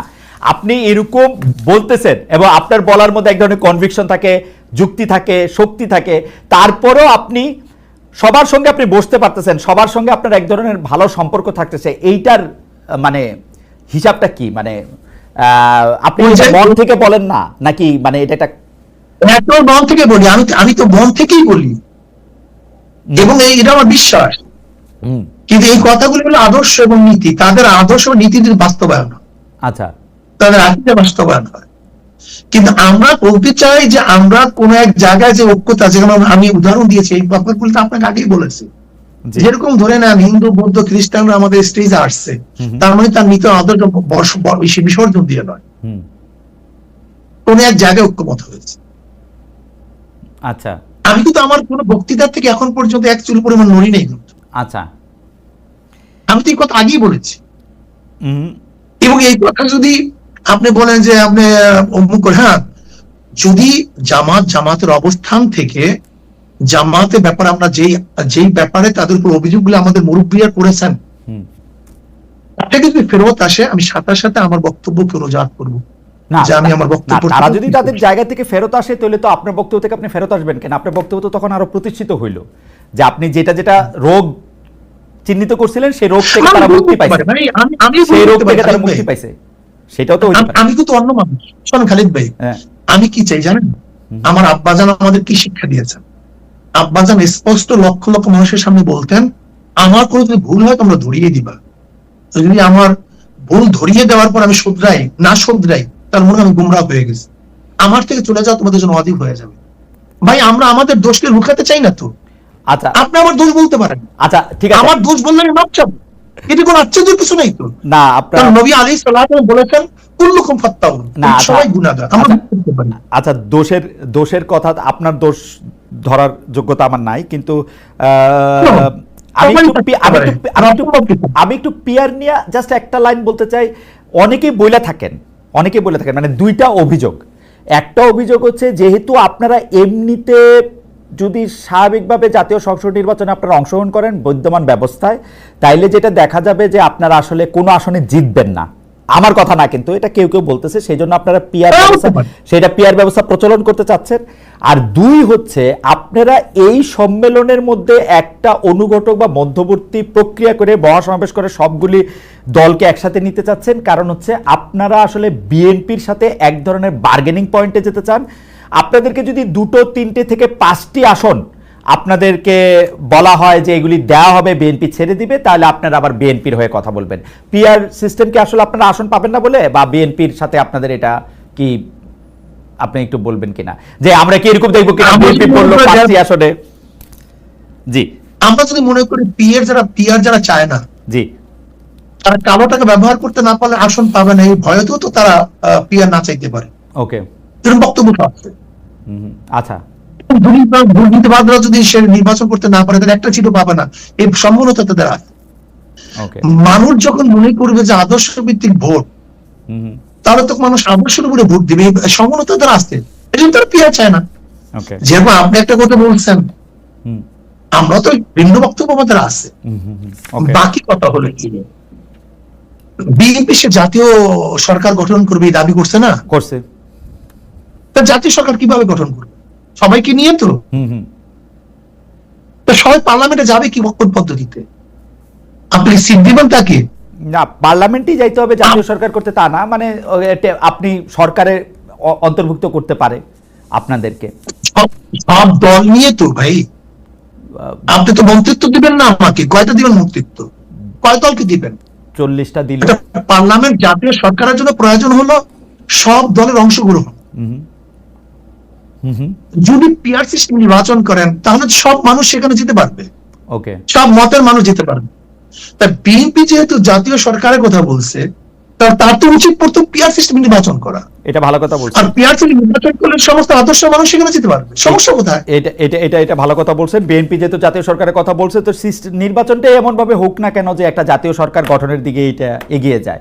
ভালো কথা বলছেন। বাকি 2001 তো বিএনপি আমাদেরকে অনেক বেশি সিট দেওয়ার কথা বলেছিল।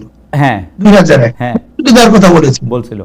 আর আপনাকে 2001 যদি সিট দেওয়ার কথা বলে 10টা বা 15টা, হ্যাঁ, আর আজকে 2025 এসে বা 26 নির্বাচনে মাত্র 5টা জিনিস শুরু হলাম।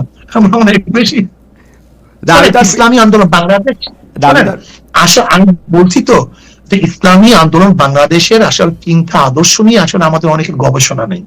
ওকে, ঠিক আছে, আছে, ক্ষমতার পূজারি না। ঠিক আছে, ঠিক আছে, আমি একটু আমি একটু কথা বলি, এই কথাটা বলতেই হবে আমাকে।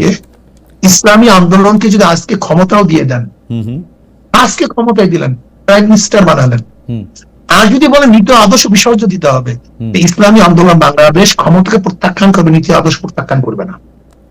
ওকে, আমি এই জায়গায় আমি কথা বলতে চাইতেছি যে অন্তর্বর্তী সরকারের সময়ে যে সংস্কারের উদ্যোগ নেওয়া হয়েছে, সেই সংস্কারের সাথে আপনারা অন্তর্বর্তী সরকারের সঙ্গে কাজ করছেন, নিজেদের পরামর্শ দিচ্ছেন, ফেসিবাদ মুক্ত একটা গণতন্ত্র নিশ্চিত করার বিষয় এখানে আছে। 10-15 বছর ধরেই আপনারা নিরপেক্ষ সরকারের অধীনে নির্বাচন হোক এই প্রসঙ্গে আপনারা নানা ফরম্যাটে নানাভাবে কথা বলছেন। তো ধরা যাক একটা নিরপেক্ষ নির্বাচন হইল, ইসলামী শাসন আন্দোলন যদি নির্বাচনে জিতে ক্ষমতায় যেতে পারে, তাইলে কি আপনারা শরিয়া চালু করবেন কিনা, যেটা আমাদের প্রথম আলোচনা করছিলেন, এবং একেবারে কোনো ধূম্রজাল নাই, কোন এর মধ্যে লুকোচুরি বলতে কিছু নেই, শরিয়া আইন বাস্তবায়ন করুন। তার মানে তো এবং আমি মনে করি শরিয়া আইন বাস্তবায়নের মাধ্যমে তার মানে একটা খেলাফত সৃষ্টি চালু হবে, তাই তো? শরিয়া আইন বাস্তবায়নের মাধ্যমে এদেশে মানুষ মুক্তি পাবে। ওকে, হিন্দুরা তাদের অধিকার প্রতিষ্ঠা করতে পারবে। ওকে, তাহলে সংখ্যালঘুরা তারা ভালো মতো বসবাস করতে পারবে। মহিলারা তাদের ইজ্জত আবরু, তাদের ন্যায্য অধিকার প্রতিষ্ঠিত হবে। প্রত্যেকের পরিবারের অধিকার ফিরিয়ে দেওয়া হবে। প্রত্যেকের সংখ্যালঘু নিরীহ গোষ্ঠী সবার অধিকারকে বাস্তবায়ন করার শরিয়া আইনের প্রয়োজন। ওকে, তাহলে খেলাফত চালু হবে, তাই তো? শরিয়া আইন এর মধ্যে ব্যাপকতা অনেক বেশি। ইসলামী আইন, তখন কি ইসলামী ল, তখন কি আর খলিফা নির্বাচনের ব্যবস্থা থাকবে, নাকি খলিফা বায়াতের মাধ্যমে একজন থেকে? খলিফা তো শোনেন, খলিফা যে কাজটা করে তার নাম খেলাফত। হ্যাঁ, যেমন খুতবা জিনিসটা কি? খতিব যে কাজটা করে তার নাম খতিব, যেটা বলে সেটা খুতবা। আমি বুঝতে পারছি, মানে খলিফা কি তখন নির্বাচিত হবে, নাকি খলিফা মানে নির্বাচিত হয়ে গেছে? খলিফাতে নির্বাচিত হওয়ার আগে খেলাফত হয় না, আগে নেতা নির্বাচিত হওয়ার পরে খেলাফত হয়। মানে সেটা তো আসলে ঠিক, মানে সেটা কি নির্বাচন নাকি সিলেকশন? কারণ হচ্ছে আমরা ইসলামের যে প্রথম, আমরা ইসলামের 4 খলিফা 4 ধরনের নির্বাচিত হয়েছে। কার দ্বারা নির্বাচিত হয়েছে? 4 ধরনের নির্বাচিত হয়েছে। 4 ধরনের, হ্যাঁ। হ্যাঁ, 4 ধরনের হ্যাঁ, নির্বাচিত হয়েছে। রাইট। আমরা যেই পদ একভাবে নির্বাচিত, যেইভাবে নির্বাচিত এখন হচ্ছি, আপনারা সেইভাবে গণতান্ত্রিক, জনগণ নির্বাচন করলে, হ্যাঁ, আপনার গণতান্ত্রিক প্রক্রিয়া নির্বাচিত হইলেন, তারপরে শাসন ব্যবস্থাটা কিরকম হবে? শোনেন, গণতন্ত্র এক জিনিস, নির্বাচন ভিন্ন জিনিস। খালিদ ভাই, গণতন্ত্র এক জিনিস, নির্বাচন আরেক জিনিস। নির্বাচন ভিন্ন জিনিস। নির্বাচন হল নেতা নির্বাচনের পদ্ধতি। নেতা সমাজতন্ত্রবাদীরা নির্বাচন করে না, করে। তাদের আদর্শ কি? সমাজতন্ত্র। গণতন্ত্র সমাজতন্ত্র কি এক জিনিস? না, তন্ত্র হিসেবে আলাদা। আলাদা। কিন্তু তার মানে হলো গণতান্ত্রিক হইতে হলেও নির্বাচন দরকার আছে, সমাজতান্ত্রিক হইতে হলেও নির্বাচন দরকার আছে, দুইটাই নির্বাচন দরকার আছে। তাহলে তার মানে কি? নির্বাচন হলো নেতা নির্বাচন পদ্ধতি। ওকে, এটা হলো দর্শন না, এটা আদর্শ না। ওকে, নির্বাচিত হওয়ার পরে তার আদর্শ অ্যাপ্লাই করবে। নির্বাচিত হওয়ার পরে, অর্থাৎ আমি আমি আমি আমি আমি শুধু স্টেজটা বুঝতে চাইছি হুজুর, যে আপনি গণতান্ত্রিক ভাবে বা গণতন্ত্রের মধ্যে যে নির্বাচন ব্যবস্থাটা আছে, অনেক সংস্কার টস্কারের মাধ্যমে, ওই নির্বাচন ব্যবস্থার মাধ্যমে আপনি আমরা এইভাবে বলতে পারেন আমাদের দেশে যে নির্বাচন আছে, এইভাবে বলতে পারেন। ওকে, আমাদের দেশে আপনি রাষ্ট্র ক্ষমতায় বা রাষ্ট্র ক্ষমতায় গেলেন বা শাসন ক্ষমতা একোয়ার করলেন, তারপরে আপনি শরিয়া চালু করবেন, তাই তো?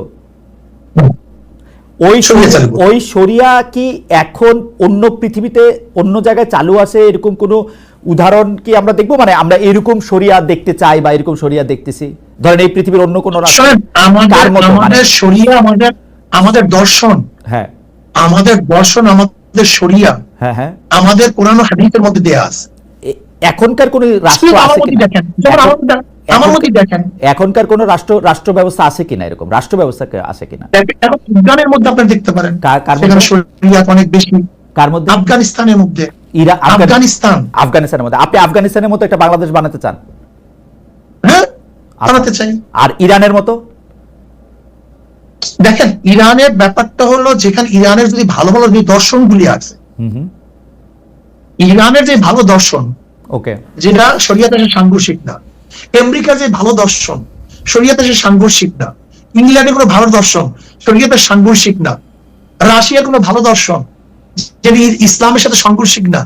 এরকম জনগণের স্বার্থে। ওকে, ওকে, তাহলে আমি মোরলেস মনে করতেছি যে আফগানিস্তানে এখন যে শরিয়া ভিত্তিক রাষ্ট্র ব্যবস্থা চালু আছে, আপনি বাংলাদেশে আপনারা যদি নির্বাচিত হন, তো সেরকম একটা শরিয়া ভিত্তিক রাষ্ট্র ব্যবস্থা চালু করতে চান, তাই তো? বলতে পারেন, কোনো সন্দেহ নেই। ওকে, এই ক্ষেত্রে একটা প্রশ্ন চলে আসে, আপনি প্রশ্ন করতে পারেন, সেখানে কোনো সমস্যা হবে কিনা সেই প্রশ্নগুলো স্পেসিফিক করতে পারেন। হ্যাঁ, আমি স্পেসিফিক, তাহলে এই প্রশ্ন আমি স্পেসিফিকই করি যে আপনারা, মানে প্রসঙ্গটা আইনা করি আর কি, আপনারা নারী বিষয়ক সংস্কার কমিশনের ঘোর বিরোধী। আপনাদের সমাবেশ থেকে এই কমিশনকে ডাস্টবিনে নিক্ষেপ করার দাবি করা হয়েছে। আপনারা বলেছেন নারী কমিশন প্রতিটি পৃষ্ঠায় ধর্মের অবমাননা করা হয়েছে, এর সঙ্গে সংশ্লিষ্টদের আইনের আওতায় আনা হবে, ঢাকায় তাদের প্রকাশ্যে বিচার করতে হবে, যেন ভবিষ্যতে, হ্যাঁ, যেন ভবিষ্যতে এমন কেউ এমন প্রস্তাব দেওয়ার সাহস না পায়। এই নারী কমিশনের রিপোর্ট নিয়ে ডক্টর মোহাম্মদ ইউনূস অনেক উচ্ছ্বাস প্রকাশ করেছিলেন। আপনি কি মনে করেন তাকেও শাস্তির আওতায় আনা উচিত কিনা? এটা হচ্ছে প্রথম প্রশ্ন। দুই হচ্ছে, নারীদের অধিকারের ক্ষেত্রে আপনি আফগানিস্তানের উদাহরণ দিয়েছেন, যেহেতু সেহেতু আমি বলতেছি যে আফগানিস্তানে মেয়েরা কাজ করতে পারে না, পড়ালেখা করতে পারে না, ইন্ডিপেন্ডেন্ট অনেক কাজ করতে পারে, বরং সৌদি আরবে অনেকে অনেক সহজে করতে পারে। আপনারা কোনটা নিতে চান? বা এবং ইরানে অনেক মেয়েরা অনেক কাজ করে, আরব দেশে, মালয়েশিয়া তো তাই। জি, খালিদ ভাই, জি, আপনি নারী বলতে কোন নারী মনে করেন? আমাদের দেশে বেদে সম্প্রদায়ের নারী মনে করেন, না চেয়েছিলাম হেচ্ছা হয়ে গেলাম বেশ্যা, এদের বাস্তবায়ন করতে চান? না তসলিমার দর্শন বাস্তবায়ন করতে চান? না সুফিয়া কামালের দর্শন বাস্তবায়ন করতে চান? আমি নারী পুরুষের সমান অধিকার চাই। আমি নারী পুরুষের সমান অধিকার চাই, মানুষ হিসাবে নারী এবং পুরুষের সমান অধিকার। আমি কথা বলতে দেন ভাই। জি, আমি আগে আমাকে প্রশ্ন করলেন, সেজন্য আমি বললাম আর কি। না, ঠিক আছে, আমি সেই প্রশ্নের জবাব দেব। আমি নিজে প্রশ্ন করে নিজে জবাব দেব। ও আচ্ছা, বুঝতে পারিনি। জি, আমি প্রশ্ন করার পর আমি জবাব দেব। আমি সেই প্রশ্নটা নিজেকেই করতে। ঠিক আছে, ঠিক আছে। আমাদের দেশের নারীদের মধ্যে যারা মাদ্রাসায় পড়াশোনা করে, ধরেন আমার স্ত্রী কি, আমার মা কি, আমার বোন কি, আমার মেয়ে কি। এখন আমার মেয়ে, আমার বোন, আমার মা, আমার স্ত্রী যদি কোনো, যারা বলছে চেয়েছিলাম হেচ্ছা হয়ে গেলাম বেশ্যা, তারা যদি প্রণয়ন করে সেই নারী নীতিটা, আপনি কি মনে করবেন? প্রশ্ন আপনার কাছে আমি করলাম, এটার জবাব দিবেন। দেখেন, আমরা নারীদের সমান অধিকার চাই না, আমরা ন্যায্য অধিকার চাই। ক্লিয়ার কাট কথা, আমরা নারীদেরকে সমান অধিকার চাই না। ধরে নেন খালিদ ভাই, আপনি আপনার স্ত্রী গেলেন বাজারে, বড় একটা ব্যাগ, যদি সমান হয় তার কতক্ষণ আপনার স্ত্রী টানতে হবে, কতক্ষণ আপনার টানতে হবে, কিন্তু টানে কে ব্যাগটা? এখানে আমি আমার স্ত্রীকে অগ্রাধিকার দিই, মানে অগ্রাধিকার দিই, এখানে আমি কষ্ট বইতে দেব না।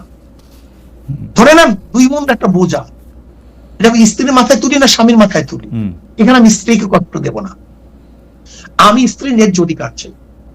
যেই আমি যদি ধরে নেন ইসলাম যদি শরিয়া যদি বাস্তবায়ন হয়, আমরা একই ঘরে 2টা চাকরি, যেমন স্বামীও ডিসি আর স্ত্রীও ডিসি হবে আর একজনের, আর আমার মা বোন নায়িকা থাকবে, এরকম না।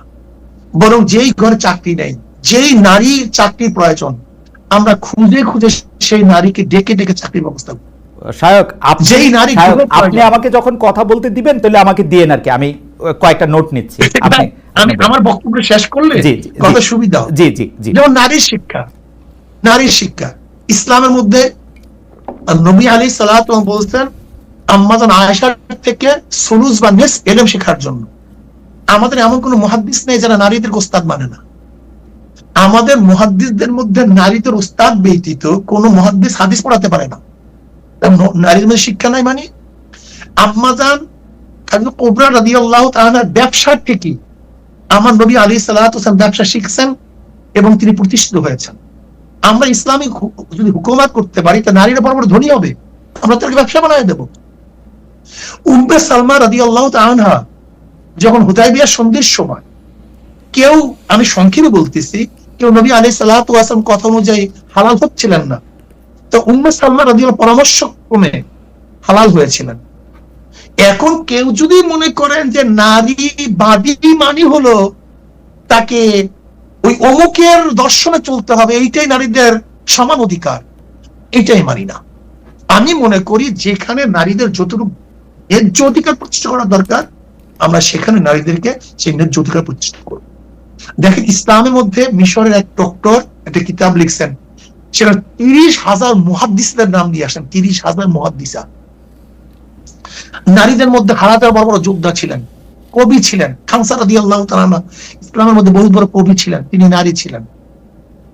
কাজী এই যে নারী নিয়ে পাশ্চাত্যরা আজকে আমাদের নারী মাজাদের কোথায় নিয়ে পৌঁছাইছে দেখেন তো আপনার পাশ্চাত্যের অবস্থাটা কি? আপনি খুঁজে দেখেন, আজকে নারী অধিকারের নামে এই কয়েকদিন আগে সাভারে হত্যা করছে তার বাবাকে। এখন যদি কেউ টেনেন্ডারে সেই নারীদের অধিকার বাস্তবায়ন করতে চান, কেউ যদি সমকামী নারীদের অধিকার বাস্তবায়ন করতে চান, কেউ যদি এই অমুক মানে পাশ্চাত্য নারীদের অধিকার বাস্তবায়ন করতে চান, এখন জাপানে মেয়েরা বাচ্চা নিতে চায় না, রাশিয়ায় বাচ্চা নিতে এখন চায় না নারীরা, কোন নারীরা এখন মানে ঘরের কথা শুনতে চায় না। আমরা এই অধিকার বাস্তবায়ন করতে চাই না, বরং আমার মা বোনদেরকে ন্যায্য অধিকার দেবো, তাদের অধিকার প্রতিষ্ঠিত করবো, তার ইজ্জত সম্মান রক্ষা করবো, তাদের যেখানে যেখানে প্রয়োজন সেখানে আমরা তাদের কাজে লাগাবো। আমি বলি, হ্যাঁ শায়ক, আপনাকে ধন্যবাদ। শায়ক, আমার অনেকগুলি প্রশ্ন, আপনি যদি একটু ছোট ছোট করে জবাব দেন, যে আপনাদের যে নারী নিয়ে বা বাংলাদেশে শরিয়া প্রতিষ্ঠা করা নিয়ে যে আপনাদের আদর্শ, সেই আদর্শের সাথে আপনারা ওই দিন যাদের সাথে মহাসম্মেলন করেছেন, অর্থাৎ জামায়াত, এনসিপি এবং অন্যান্য দলগুলি, তারা কি আপনাদের সাথে একমত কিনা, বা এই ব্যাপারটা নাও হতে পারে? ঠিক আছে, এইবার আপনি নারীদের ন্যায্য অধিকারের কথা বলছেন শায়ক। নারীদের ন্যায্য অধিকারটা আসলে কে ঠিক করে দিবে? নারীদের ন্যায্য অধিকারটা কি শায়ক আপনি ঠিক করে দিবেন, নাকি নারীরা এরকম ভাবে ন্যায্য অধিকার নিতে পারবে যে ধরেন সে বিশ্ববিদ্যালয়ে পড়লো, পড়ার পরে সে চাকরি করবে কি করবে না, ঘর করবে না বাচ্চা নিবে না, কি করবে সেটা সে তার মতো করে ঠিক করবে, সেটা সে ঠিক করবে, নাকি এটা রাষ্ট্র বা আপনি যারা রাষ্ট্র পরিচালনা করবেন তা ঠিক করে দিবে? রাষ্ট্র আপনার উপর কিছু নির্দেশ আইন দিয়ে দেয়, আবার রাষ্ট্র আপনার কিছু কাজ করার জন্য দেয়। ওকে, একটা রাষ্ট্র কিন্তু ব্যক্তির কিছু কাজের অনুমতি দেয়। ওকে, শরিয়া এইভাবে আছে। তার মানে সংবিধানে কি মেয়েদের জন্য আলাদা আইন হবে যে নারীরা এটা করতে পারবে, পুরুষরা এটা করতে পারবে? পুরুষদের জন্য আইন থাকবে যে পুরুষ এটা করতে পারবে না, মানলাম, মানে নারী পুরুষের জন্য আলাদা আইন হবে কিনা সংবিধানে? এটা থাকবেই, প্রত্যেকের জন্য আছে। বাংলাদেশে এখন সংবিধানে নাই নারী পুরুষের জন্য আলাদা নাই। তাহলে আপনার এখন বাংলাদেশের আপনারা যে সমস্ত নির্দিষ্ট আসনগুলি রেখেছেন, না না, আমরা সংযুক্ত আসলে এটা তো আইন না। আইন বলতেছি বাংলাদেশে কোন পেশায় যদি আপনি আমাকে একটু বলেন জি যে এই সিটে এই জায়গায় সংযুক্ত আসন অন্য কেউ নির্বাচন করতে পারবে না, কিন্তু আইন না? এটা তো আপনি বলুন এটা আইন না? হ্যাঁ আইন, কিন্তু সেটা তো পজিটিভ ডিসক্রিমিনেশন। পজিটিভ ডিসক্রিমিনেশন আইন মানে কি? আপনি হুজুর আপনার সাথে আমি তর্ক করে পারবো না, কারণ হচ্ছে যে আমি তর্কের মুডে নাই, আমি তর্কের মুডে নাই। আপনি আমাকে বলেন বাংলাদেশের সংবিধান নারী পুরুষের, এখনকার সংবিধান নারী পুরুষের সমান অধিকার দেয় কিনা? নারীদের উপর জুলুম করে, নারীদের প্রতি সমান অধিকার নাই। আমার নারীরা দর্শিত হয়, আমার নারীরা ডিফোর্স হয়। পৃথিবীর যেসব দেশ অ্যাবসলিউট শরিয়া আইনে যেসব দেশ চলে সেই সব দেশেও নারীরা ধর্ষিত হয়। কম সংখ্যা একেবারে না না না না না না, ওইখানে কেস কম ঘটনা বেশি। আপনি আবার খোঁজ নেন হুজুর, আপনার অনেক পরিচিত আছে, আপনি সৌদি আরবে খোঁজ নেন, মিশরে খোঁজ নেন, কায়রোতে আপনি রাস্তায় হাঁটতে পারবেন না, মেয়েরা রাস্তায় হাঁটতে পারে না, মানুষ মেয়েদের গায়ে হাত দেওয়া হয়। আমি কিন্তু আন্তর্জাতিক মোসাদেও কাজ করি না, কাজ করি না ভাই। আমি কিন্তু যতটুকু দেখি ততটুকু বলতে পারি, আমি ভিতর গিয়ে কাজ করি না। আমি কিন্তু সৌদি আরবে, আচ্ছা ওকে, সেজন্য আপনি বলতেছেন ওইখানে কম, সেজন্য আমি বলতেছি ওইখানে কম না, আপনি চেক করেন। দুই নাম্বার হচ্ছে যে বর্তমানে বাংলাদেশে যেসব মেয়েরা কাজ করেন, অর্থাৎ গার্মেন্টস ফ্যাক্টরিতে বা অন্যান্য জায়গায় শ্রমিকের কাজ করেন, তারা কি তাদের এই কাজটা চালিয়ে যেতে পারবেন যদি আপনারা ক্ষমতায় আসেন? বরং আমরা কি করবো শোনেন খালিদ ভাই, আমার পরিকল্পনাটা কি।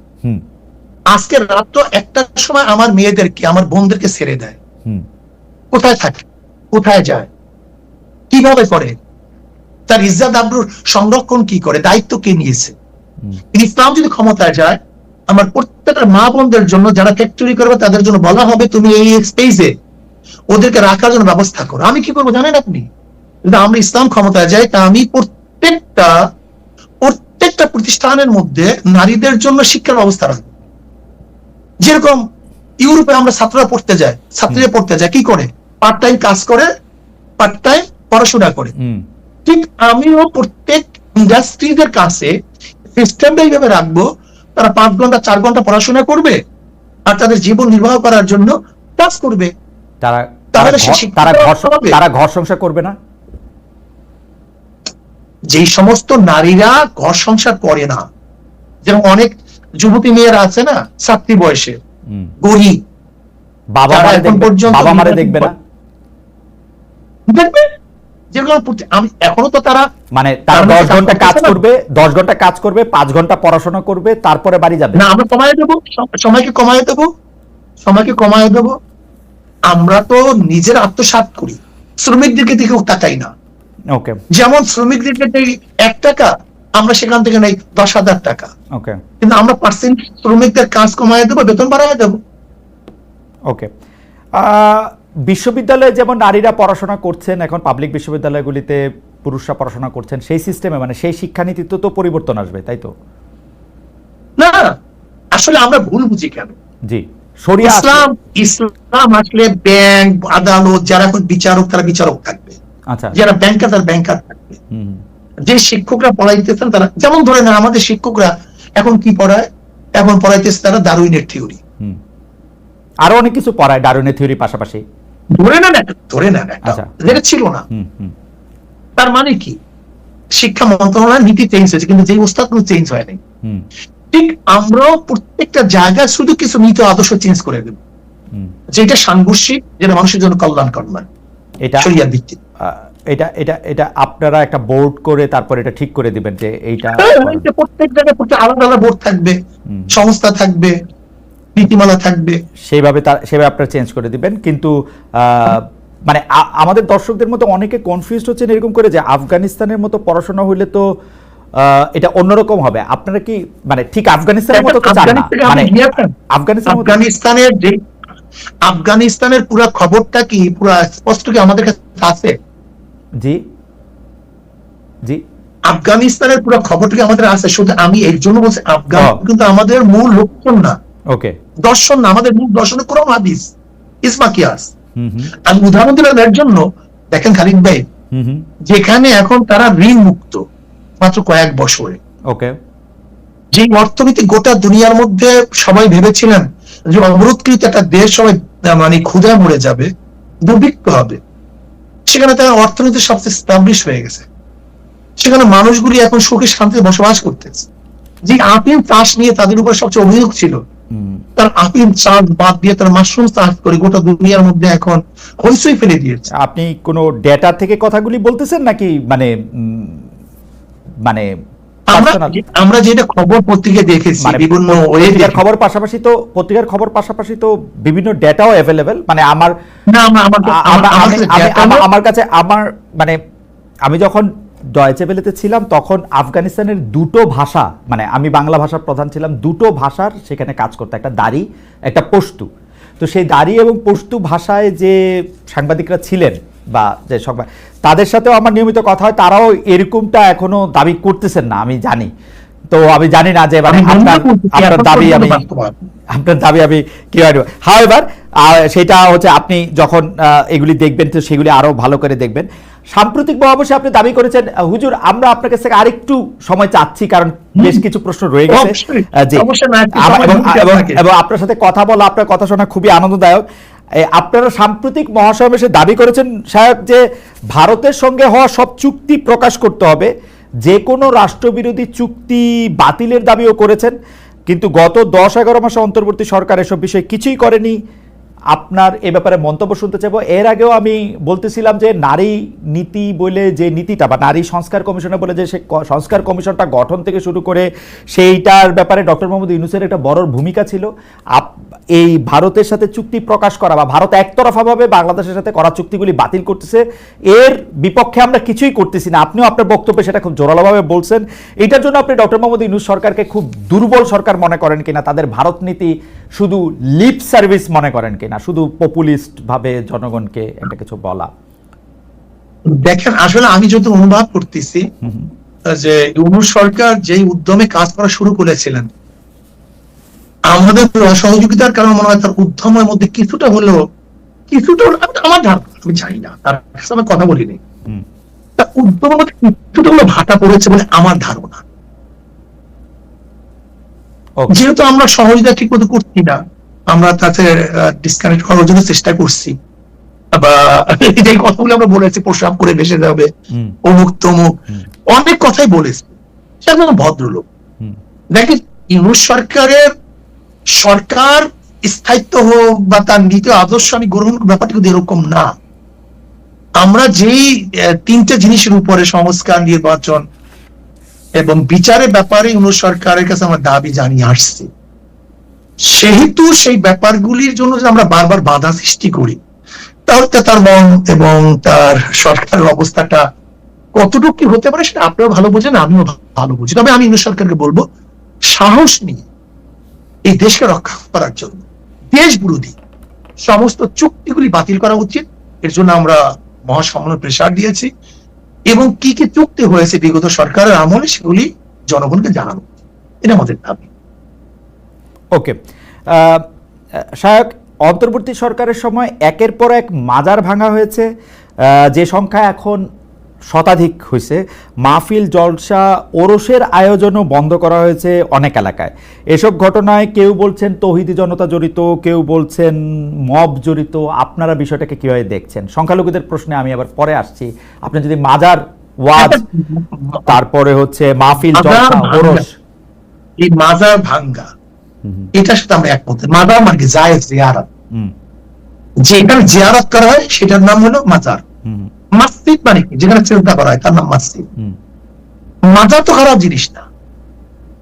ওখানে যদি কেউ ভণ্ডামি করে, কেউ সিজদা দেয়, শিরক করে, সেটাকে বাধা দেওয়া উচিত, বোঝানো উচিত। কিন্তু কেউ যদি মাজার ভাঙ্গে, এটা করে সেটা করে, সেটা আমি একমত না। আমি মনে করি আমাদের যারা এই কাজগুলি করে সেখান থেকে তাদের ফিরে আসা উচিত।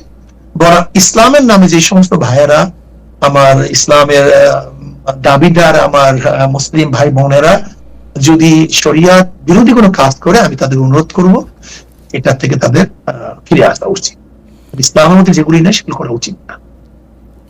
কিছু ঘটনায় দেখা যাচ্ছে, অনেক ক্ষেত্রে ঘটনাগুলি পাশের দেশ মানে ভারতেরও হতে পারে, কারণ ভারত একটি সাংঘাতিকভাবে, বিশেষ করে মোদী সরকার সাংঘাতিকভাবে মুসলমানদের উপর অত্যাচারী একটি সরকার, তারা আদর্শ হিসাবেও সেটা বিলায়।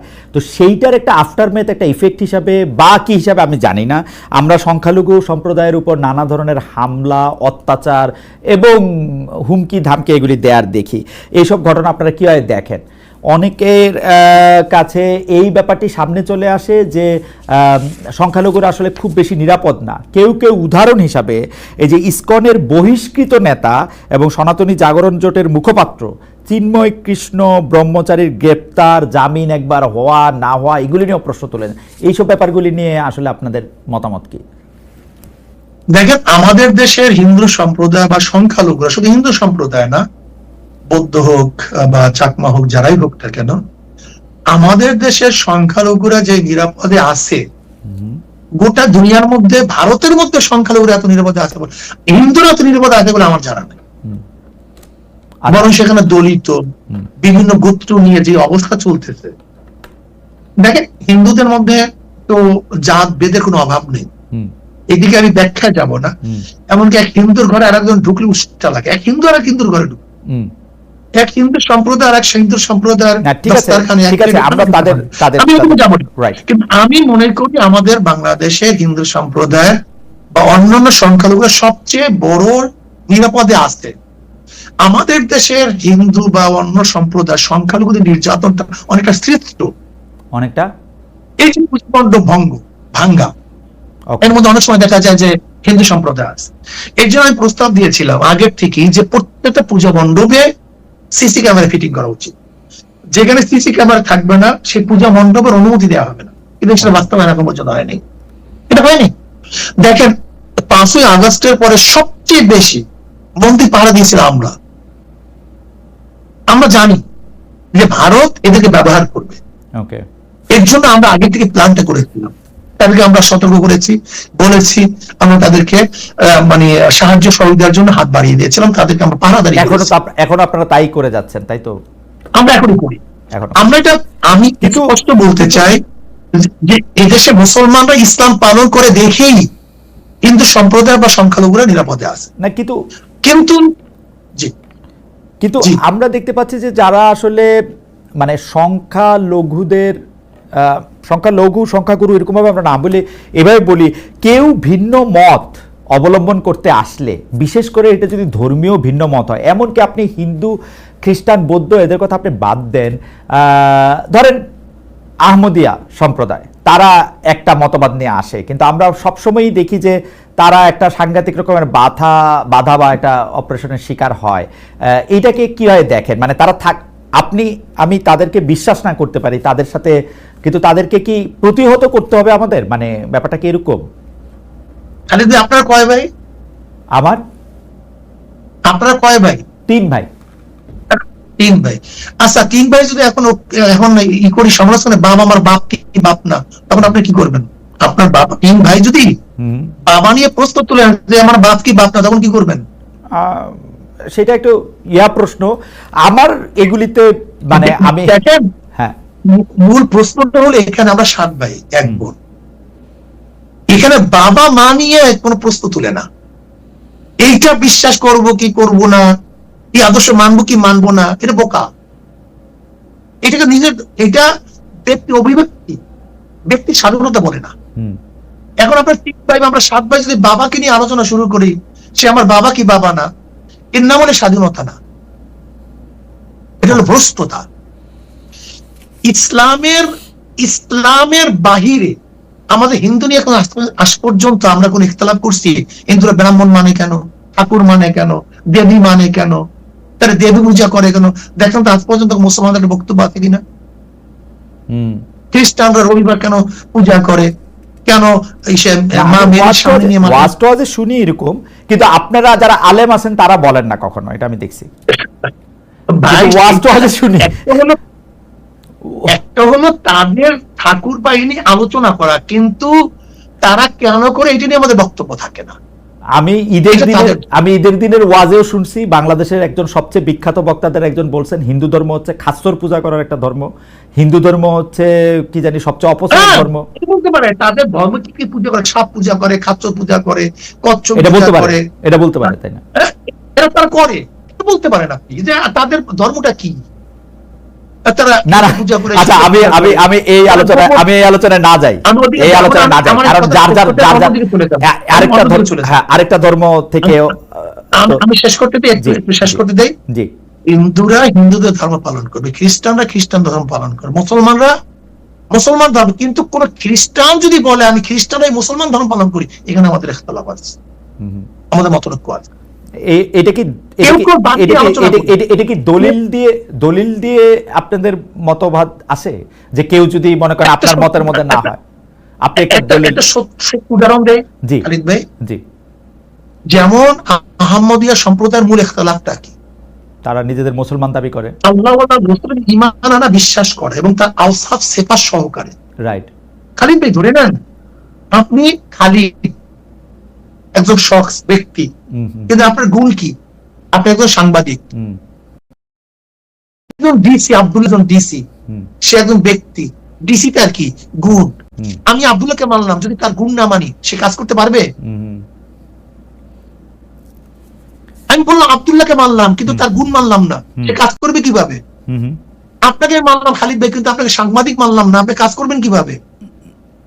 নবী আলাইহিস সালাতু একজন ব্যক্তি, তার কিছু গুণ আছে। ব্যক্তিকে মানলাম, তার গুণ মানলাম না, তার নবী মানা হইল? শায়ক আপনার সাথে এটা নিয়ে আমি আসলে আলাদা তর্ক করতে চাই না, কিন্তু আমি যতটুকু বুঝছি, আমি মনে করি ইসলাম ধর্ম খুব সহজ।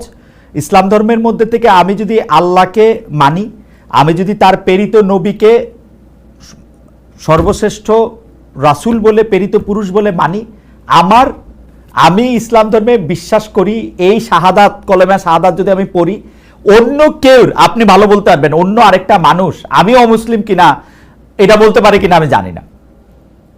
আমি খালিদ ভাই একটু উদাহরণ দিলে বুঝতে পারবেন। জি বলেন তো। টাকার 99 জায়গায় মিল আছে, এক জায়গায় মিল নাই, সেটা নকল না অরিজিনাল।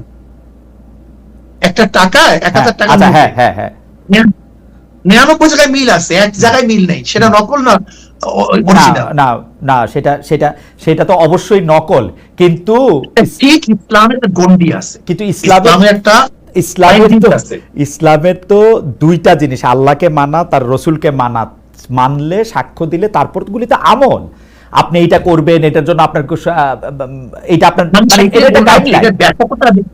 জি, আমি ব্যাপকতা যাব না, আমি বলছি যে মানতে হবে, যেই মানা পর্যন্ত আপনার টাকাটা অরিজিনাল হবে সেই পর্যন্ত আপনার সে মধ্যে পরিষ্কার। আমি শুধু আমি পরিষ্কার, আপনি শুধু এই জায়গাটার মধ্যে যদি একটু বলেন যে অন্য ধর্মাবলম্বীরা ধর্মের নামে একটা ফানি কাজ করতেছে বা একটা খারাপ কাজ করতেছে, কোট আনকোট, কারণ যার যার ধর্ম তার কাছে, এইটা বলাটার শিক্ষা আপনারা দেন কিনা আপনাদের যারা ছাত্র বা অনুসারী আছে, বা এটা দেয়াটা ঠিক কিনা?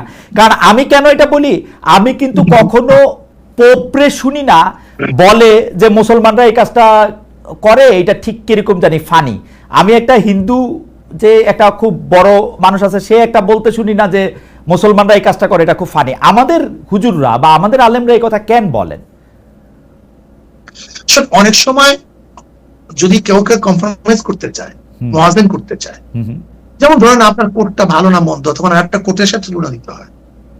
ওকে, যেমন সূর্যর আরেকটা সূর্য না থাকলে এটা তুলনা দিন কিভাবে? এই তুলনাটা কি খুব জরুরি? আমি তো সবচেয়ে ভালো ধর্ম, এটা সবসময় জরুরি না। ইসলাম ধর্ম কি কারোর সাথে আমি কোনো তুলনা করতেছি? আমার তো ওরে বলার দরকার না সর্বশ্রেষ্ঠ। কেউ যদি বলে হুজুর আমি হিন্দু ধর্ম পালন করা আচ্ছা সমস্যা কি? আমি খ্রিস্টান ধর্ম পালন করার সমস্যা কি? যদি আপনি বলেন দুইটার মধ্যে আপনার পার্থক্য করেন, তখন আমি পার্থক্য করি, এটা আমার মনে হয় কোন, যদি আমি পার্থক্য করি আমার কাছে সমস্যা না শায়ক, আমি জিনিসটা শুধু বলি, আমি যখন 10টা জায়গায় বসে থাকি, যখন আমার 2টা বন্ধু থাকে যারা সুন্নি মুসলমান নন, তারা যদি আমি কোনো একটা আলেমের বক্তব্য ভালো বলে, ধরা যাক আমি শায়েখে চরমনায় সৈয়দ ফজলুল করিমের বক্তব্যই তাদের শোনাইতেছি যে দেখো কিরকম করে উনি মানুষকে দাওয়াত দিতেছেন, এর মধ্যে হঠাৎ করে যদি আমি শুনি যে উনি বলতেছেন যে হিন্দু ধর্মরা আসলে খাশ্বর পূজা করে, হিন্দু ধর্ম আসলে খুব একটা অপচয়ের ধর্ম, হিন্দু ধর্ম একটা নাথিং ধর্ম, ইট হার্টস। মানে আমার কাছে এটা আননেসেসারি মনে হয়। আমি শুধু আপনার কাছে বিচারটা দিয়ে রাখলাম, কারণ আমি তো ওর সাথে প্রতিযোগিতা করতে বসি নাই, আমি ওরে দেখাইতে বসছি যে দেখো ইসলাম ধর্ম কত সুন্দর করে উনি বলতেছেন। খালিদ ভাই দেখেন, এখানে প্রস্রাব করিবেন না করিলে 50 টাকা জরিমানা, এখানে প্রস্রাব করিবেন না করিলে 50 টাকা জরিমানা, এখানে প্রস্রাব করিবেন না করিলে 50 টাকা জরিমানা। দেখেন, কেউ যদি চিন্তা ভাবনা ভালোর দিকে যায় সে কিন্তু খারাপের থেকে ভালো পায়, আর কেউ চিন্তা করছে খারাপের দিকে যায় সে ভালো মতো। আবার দাড়ি কমাও একটু দিতে হয়, দাড়ি কমা দিলে আর না করিবেন আর করিবেন না মধ্যে মানে ওই দাড়ি কমাটাও একটু জরুরি, কোথায় থামতে হয় পিরিয়ড সেটা একটু জরুরি। আমাদের শেষ প্রশ্ন সাহেব, এই জনপ্রিয় অনেক ইসলামী বক্তা, আমি জানি যে অনেকে মানে আপনি আসলে আলেমদের আলেম, আপনি পীর সাহেব চরমনায় অনেকেই আপনার কাছে আসেন, অনেক কিছু বিষয় আপনার সাথে পরামর্শ করেন, সেই জন্যই আপনার কাছে বলা, আপনি অন্যভাবে নেবেন না। জনপ্রিয় অনেক ইসলামী বক্তা গত অগাস্ট থেকে ডক্টর ইউনূসের ব্যাপক প্রশংসা করেছেন, এমন কারো কারো পুরনো ওয়াজে আবার ফিরে ফিরে আসছে, যেহেতু ইন্টারনেটে ফুটপ্রিন্ট রয়ে যায় যে ক্ষুদ্র ঋণ, গ্রামীণ ব্যাংকের সমালোচনা, সুদ, নারীর ক্ষমতায়ন, এইসব নিয়ে অনেক কথাবার্তা দেখা যায়। এই যে সার্বিক প্যাকেজটা, এই ক্ষুদ্র ঋণ, গ্রামীণ ব্যাংক, নারীর ক্ষমতায়ন, এটা নিয়ে আপনাদের আসলে অবস্থানটা কি, এবং এটা ডক্টর ইউনূসের অবস্থানের সাথে সাংঘর্ষিক? কোন সময় সে ভালো দিকটা আলোচনা করে, কোন সময় খারাপ দিকটা আলোচনা করছে, একটা মানুষ দুই দিকে থাকতে পারে, একটা মানুষ দুই দিকেই থাকতে পারে, ভালো আলোচনা করছে, খারাপ আলোচনা করছে। আপনাকে অনেক ধন্যবাদ সাহেব। আপনি, আমরা অনুষ্ঠানে প্রায় মানে প্রায় না শেষই, আপনি যদি আমাদের দর্শকদের উদ্দেশ্যে, বাংলাদেশের মানুষের উদ্দেশ্যে কিছু বলতে চান, বা সারা পৃথিবীতে আসলে অনেকে আপনাকে শুনছেন, আমরা আমি একটা কথাই বলবো, জি, রাজনৈতিক সৃষ্টি হয়েছে মানুষের কল্যাণের জন্য, রাজনীতি মানুষের সেবা, এটা ব্যবসার কোনো জায়গা না। একজন বিসিএস ক্যাডার সে বেতন পায় কত, অথচ একজন যদি ওয়ার্ডের সভাপতি হয় 1 বছরের মধ্যে দেখা যায় 1 কোটি কোটি টাকার মালিক। আমরা এই দুর্বৃত্তায়ন, এটা আমরা চাই না, সন্ত্রাস চাই না, জুলুম চাই না, অত্যাচার চাই না, অবিচার চাই না, দুর্নীতি চাই না।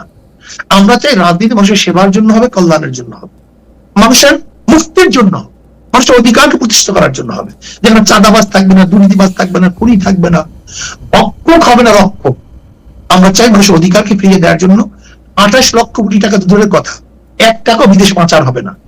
কিন্তু আমরা দেখেছি 91 থেকে 96, 96 থেকে 2001, 1 থেকে 2005, আবার এই 2024 পর্যন্ত, এমনকি এই 53 বছর যারা ক্ষমতায় ছিল তাদের অবস্থান, তাদের আদর্শ, তাদের চরিত্র দেশের মানুষ বারবার দেখেছে। আমি মনে করি যা পরীক্ষা হয়ে গেছে তাকে পরীক্ষা করার কোনো প্রয়োজন নাই, যাকে আমরা পরীক্ষা করি নাই এদেরকে নতুনভাবে পরীক্ষা করা উচিত। যারা বারবার দেশ পরিচালিত করেছে, তারা পরীক্ষা বারবার ফেল করেছে, তাদেরকে পরীক্ষা আমি নিতে চাই না। আমরা চাই নতুন কোন আদর্শ নীতি বাংলাদেশ এস্টাবলিশড হোক, মানুষের অধিকার ফিরিয়ে দেবো, সেই নীতি আদর্শ ইসলাম। এদের ডেমোক্রেসি আমরা দেখেছি, সোশ্যালিজম দেখেছি, ক্যাপিটালিজম দেখেছি, কমিউনিজম দেখেছি, সেকুলারিজম দেখেছি, কোন ইসলাম কোন নীতি আমাদের শান্তি দিতে পারেনি। আমি মনে করি ইসলামী আদর্শ বাস্তবায়ন হলে এদেশে মানুষ শান্তি পাবে। আর একটা কথা শেষ, 2 নম্বর জমিতে 1 নম্বর ফসল হয় না, 2 নম্বর উস্তাদের মাধ্যমে 1 নম্বর ছাত্র হয় না, 2 নম্বর নেতার মাধ্যমে দেশ কোনদিন 1 নম্বর হবে না। আল্লাহ আমাদের সবাইকে কবুল করে নেন। আপনাকে অশেষ ধন্যবাদ, সবাইকে ধন্যবাদ। শাহেখ চরমনায় আপনাকে অনেক ধন্যবাদ। আপনি অনেকক্ষণ সময় নিয়ে আমাদের অনেকগুলি প্রশ্ন জবাব দিয়েছেন। আপনাদের যে বক্তব্য সেটা আমাদেরকে সুন্দর এবং সুষ্ঠুভাবে উপস্থাপন করেছেন। চরমনাই থেকে আমাদের সাথে যুক্ত হওয়ার জন্য আপনাকে অনেক অনেক ধন্যবাদ। অনেক দর্শক ছিলেন আমাদের সঙ্গে আজ, আমরা নিশ্চয়ই অন্য দর্শকদের নিয়ে আবার আসবো আপনাদের সঙ্গে। সে পর্যন্ত অনেক অনেক অনেক ধন্যবাদ।